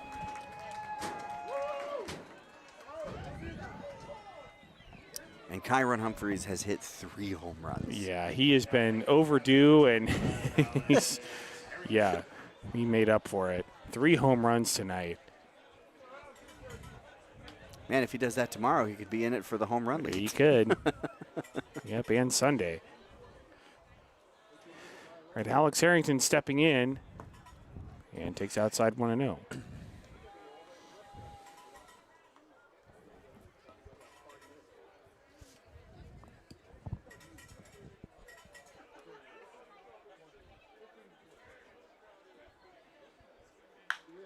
Ground ball to the left side, picked up by the third baseman. On to first, 1 away. And I'll bring in Kavana Soares. 3 batters hit by a pitch, 3 batters walked, all in the first inning. That kind of set the stage for the rest of the game. Correct. When that first inning happened, I was kind of afraid it was going to be a 19-3 type of game. Uh-huh. And that we'd be here till 11 o'clock. Yep. It's almost 10:30. Pitch to Soares. Fly ball down the left field line. Left fielder racing after it towards the line and then just completely misses it. He overran it. And, I mean, that's going to be a single for Soares. Yeah, absolutely should have been an out. Marcus Mickle just was trucking to get over there, and then he just blew right by the ball and had to reach out behind him and dropped out into the outfield. Soares swinging on a 77-mile-an-hour strike. Good pitch to hit. So let's go bring in Adam Enyart. Waves to his mom on YouTube, kicks the dirt around there. Shout out Adam Enyart's mom. I want to know what he's doing when he's kicking the dirt around. Just flattening it out? I mean, I think any hitter is just trying to get the dirt. Just move it around. Just perfect for, just put it just for their right. needs. Enyart high and outside 1-0. And a lot of guys, when they walk up to the batter's box, they write something in the dirt with their bat. I've watched that. Yeah. Seems to be a thing.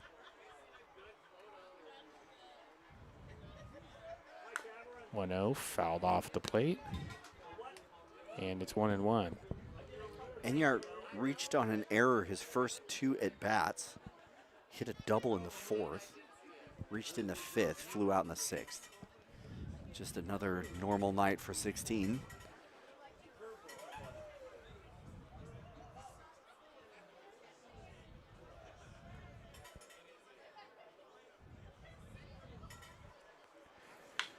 One lash past the third baseman into left field for a base hit. Soares is going to stop at second. So first and second with 1 out. It was a low strike inside, 69 miles an hour from the pitcher and 98 off of Enyart's bat. It was zipping.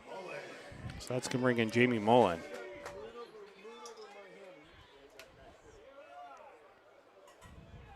Mullen is 1 for 2. Singled in the 5th, walked twice, hit by a pitch.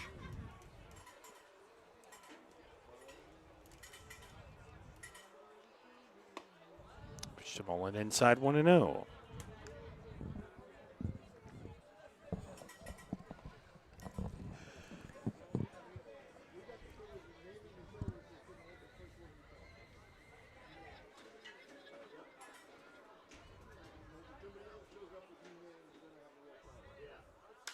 No pitch popped up. Down the first base line. It will make its way out of play. Right on top of the beer tent. That's why they have the tent over there. Yep. Gotta protect the beer people. Although it's past last call now, so they're... Not the beer garden, the beer tent that's just down the first base line. Right next to the snack shack. Multiple places to get beer here at the Arcata Ballpark. Mm-hmm.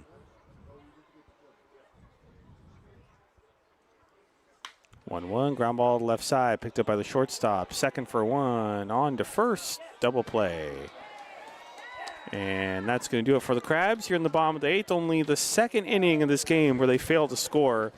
Crabs lead at 19-3 as we head to the top of the 9th. Last chance for the Peloteros. You're listening to Crabs Baseball, ESPN 107.3 FM.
Welcome back. Top of the 9th inning. Crabs lead the Peloteros 19-3.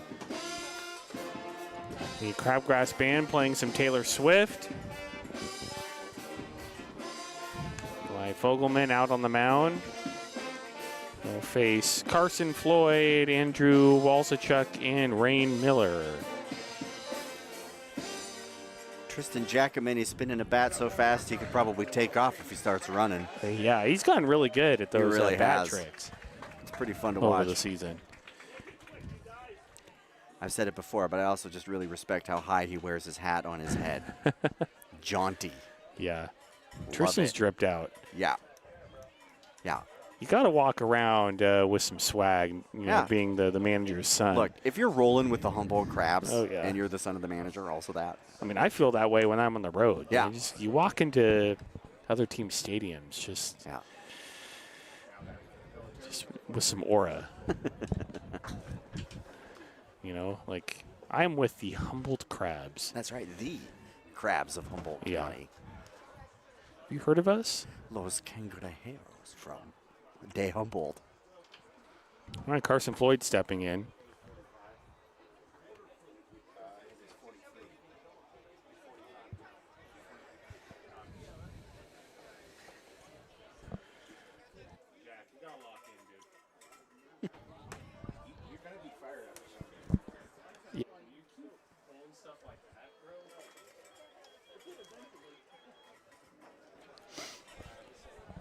I hear beeping.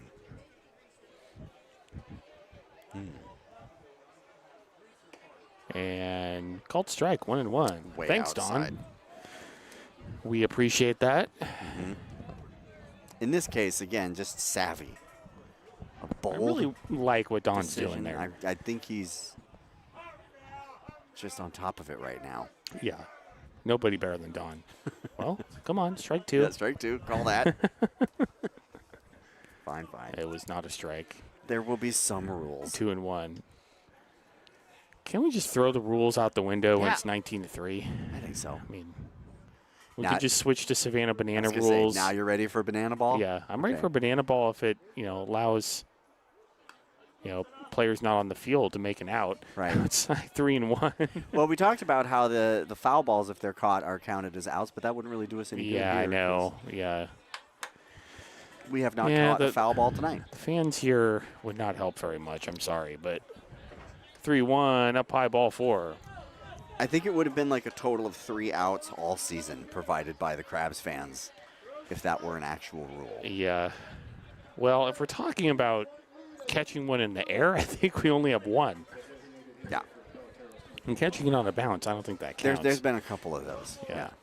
I think there have been 2. I think someone caught it Okay. in the picnic area, and then someone caught it in the stands. Well, I remember the picnic area one. Yeah. I do feel like someone came up with one. Okay, Wazelchuk stepping in and takes a good old whole factor strike. 0-1. We love it. It's bold. Thanks, Don. Thank you, Don. We'll send him a fruit basket or something. Yeah. 1 up high and throw down to There's no second. one there. No one's covering, Who's and he now throwing that to? Carson Floyd is headed into third. I mean, It's not great. So that's the throw was offline, and also no one was there. So, tough one there. E2.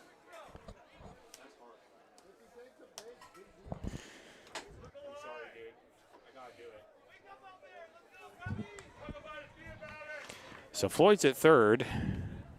The 1-1 count. I mean, the thing is, when we get to a week from now, I'm going to miss this. Yes. Yes, this is exactly right. The 1-1. Called strike 1-2. He's just so crazy. I'm going to be like, man, I wish I was at the ballpark and it was 19-3. I've never seen anything like this with the strike zone. This is like You're getting the Don Hofacker experience. It truly It's I is mean, a one-of-a-kind This experience. is why Don is such a legend. 1-2, called strike Nope. 3, 1 away. Nope, Let's go. but okay. He calls him as he sees him, Yep. and no one else can appreciate it. Runner at third, 1 out. He's He's going to got bring in Rain Miller. a unique perspective on baseball, perhaps. I mean, with all the years that Don's been doing this, Yeah, I mean, he's who allowed- can, who can question him? He can do I mean, anything he really. wants. He knows.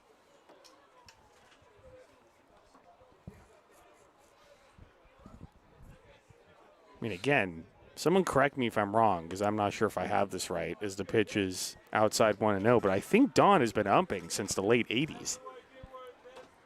Neat. I mean, he has plenty of experience. I was Callum's age then. Yep. Watching He-Man. 1-0 in there for a called strike, 1-1. Although at this point, no, at this point I'd moved on to Ninja Turtles. Yeah. Well, that's another classic right there. Best Ninja Turtle, Liam? Do you have a... Oh, man, I haven't watched it in a long time, so I don't really Okay. remember the names. The 1-1. Ground ball to the left side, picked up by Fagan. Throw on to first, 2 away. Run does come in to score. It's 19-4. The right answer is Michelangelo. Okay, well, There's a lot of Leonardo people out I probably there. would have gone with that. I respect Donatello as an answer. Raphael is no. I was thinking of some Italian name, but Yeah. Yeah. Yeah, the Teenage Mutant Ninja Turtles named after Italian artists. the TMNT. All right, Buford stepping in, 2 outs, nobody on. Last chance for the Peloteros. And fouled off to the left, out of play, 0-1. Moon making its way up over the mountains. Yes. Big yellow circle there. It's looking pretty nice. We've had a big moon all week. We have. It's starting to wane now, I think. But We need Benjamin here to tell us what moon Gibbous phase we're or, in. Yeah. Good. I mean, I could look it up. But a cumulonimbus, that's a I cloud. think that's a cloud, yeah. That's meteorology. Up high, 1-1. It's all the same to me. Yeah. I don't know. I talk about in my mass media class how cable television changed everything. And before cable, you had to have a script and a show. And after cable, it's like Teenage Mutant Ninja Turtles. Sure, put it on TV, man. Yeah. Now everything's on a streaming service. Fouled off Yeah. to the right and out of play. Even 1 and more 2. channels. Yep. What's fun about streaming is how much of the legacy comes from radio. Like it's basic. Like radio was streaming in the 1900s, you know. Yep. And now it's like we've kind of moved back to that as like a primary broadcast form, which is pretty cool. Hey, we're streaming on Yes. YouTube. That's right. And have been But- on YouTube since like 2016 or For a 17 long or time. something like that. And it's free, though. That's the big difference. Very Low and cool. outside, 2-2. Love that. Check down to third. Did not go. I think I told you I was listening to some of those old YouTube streams to hear Hoke call a game. It was very fun. Oh, yeah. And we, also, we miss Hoke. Benjamin sounds identical. Oh, yeah. It's Hey, been 10 years and he hasn't sounds changed. exactly the same. Benjamin has not changed at all. Nothing has changed. It's awesome. Yeah, we miss Hoke a lot. Yeah. The voice of Crabs baseball for so long. The 2-2. Cavana wanted to That's head it. home, That's it. but that is not called a strike, He and the wants count one goes more. full 3-2. He And wants if one we had more. ABS, the game would be over. It would be. It would be. All Cavanosaurus would have to do is, what, did the catcher tap their helmets? Is Yeah, that what just, they do? Yep, tap the helmet. Yep. But we don't have ABS, so I bet Benjamin would have been a fan of it that time. yes. I think he would change his tune there. Ground ball foul. Still 3-2. Yes, this would be a great time to have a 15-pitch at bat. What's it going to take, Liam, for the Peloteros to turn this one around here with 2 out in the bottom or the top of the ninth? Me being here until 3 in the morning. Get him. 3-2 pitch. We're gonna have a walk. Oh my God. I bet he's regretting calling that ball now. Yeah, I mean he could have called that strike a Yeah. strike, and then Yeah. we'd be done here. But Mac McTighe stepping in.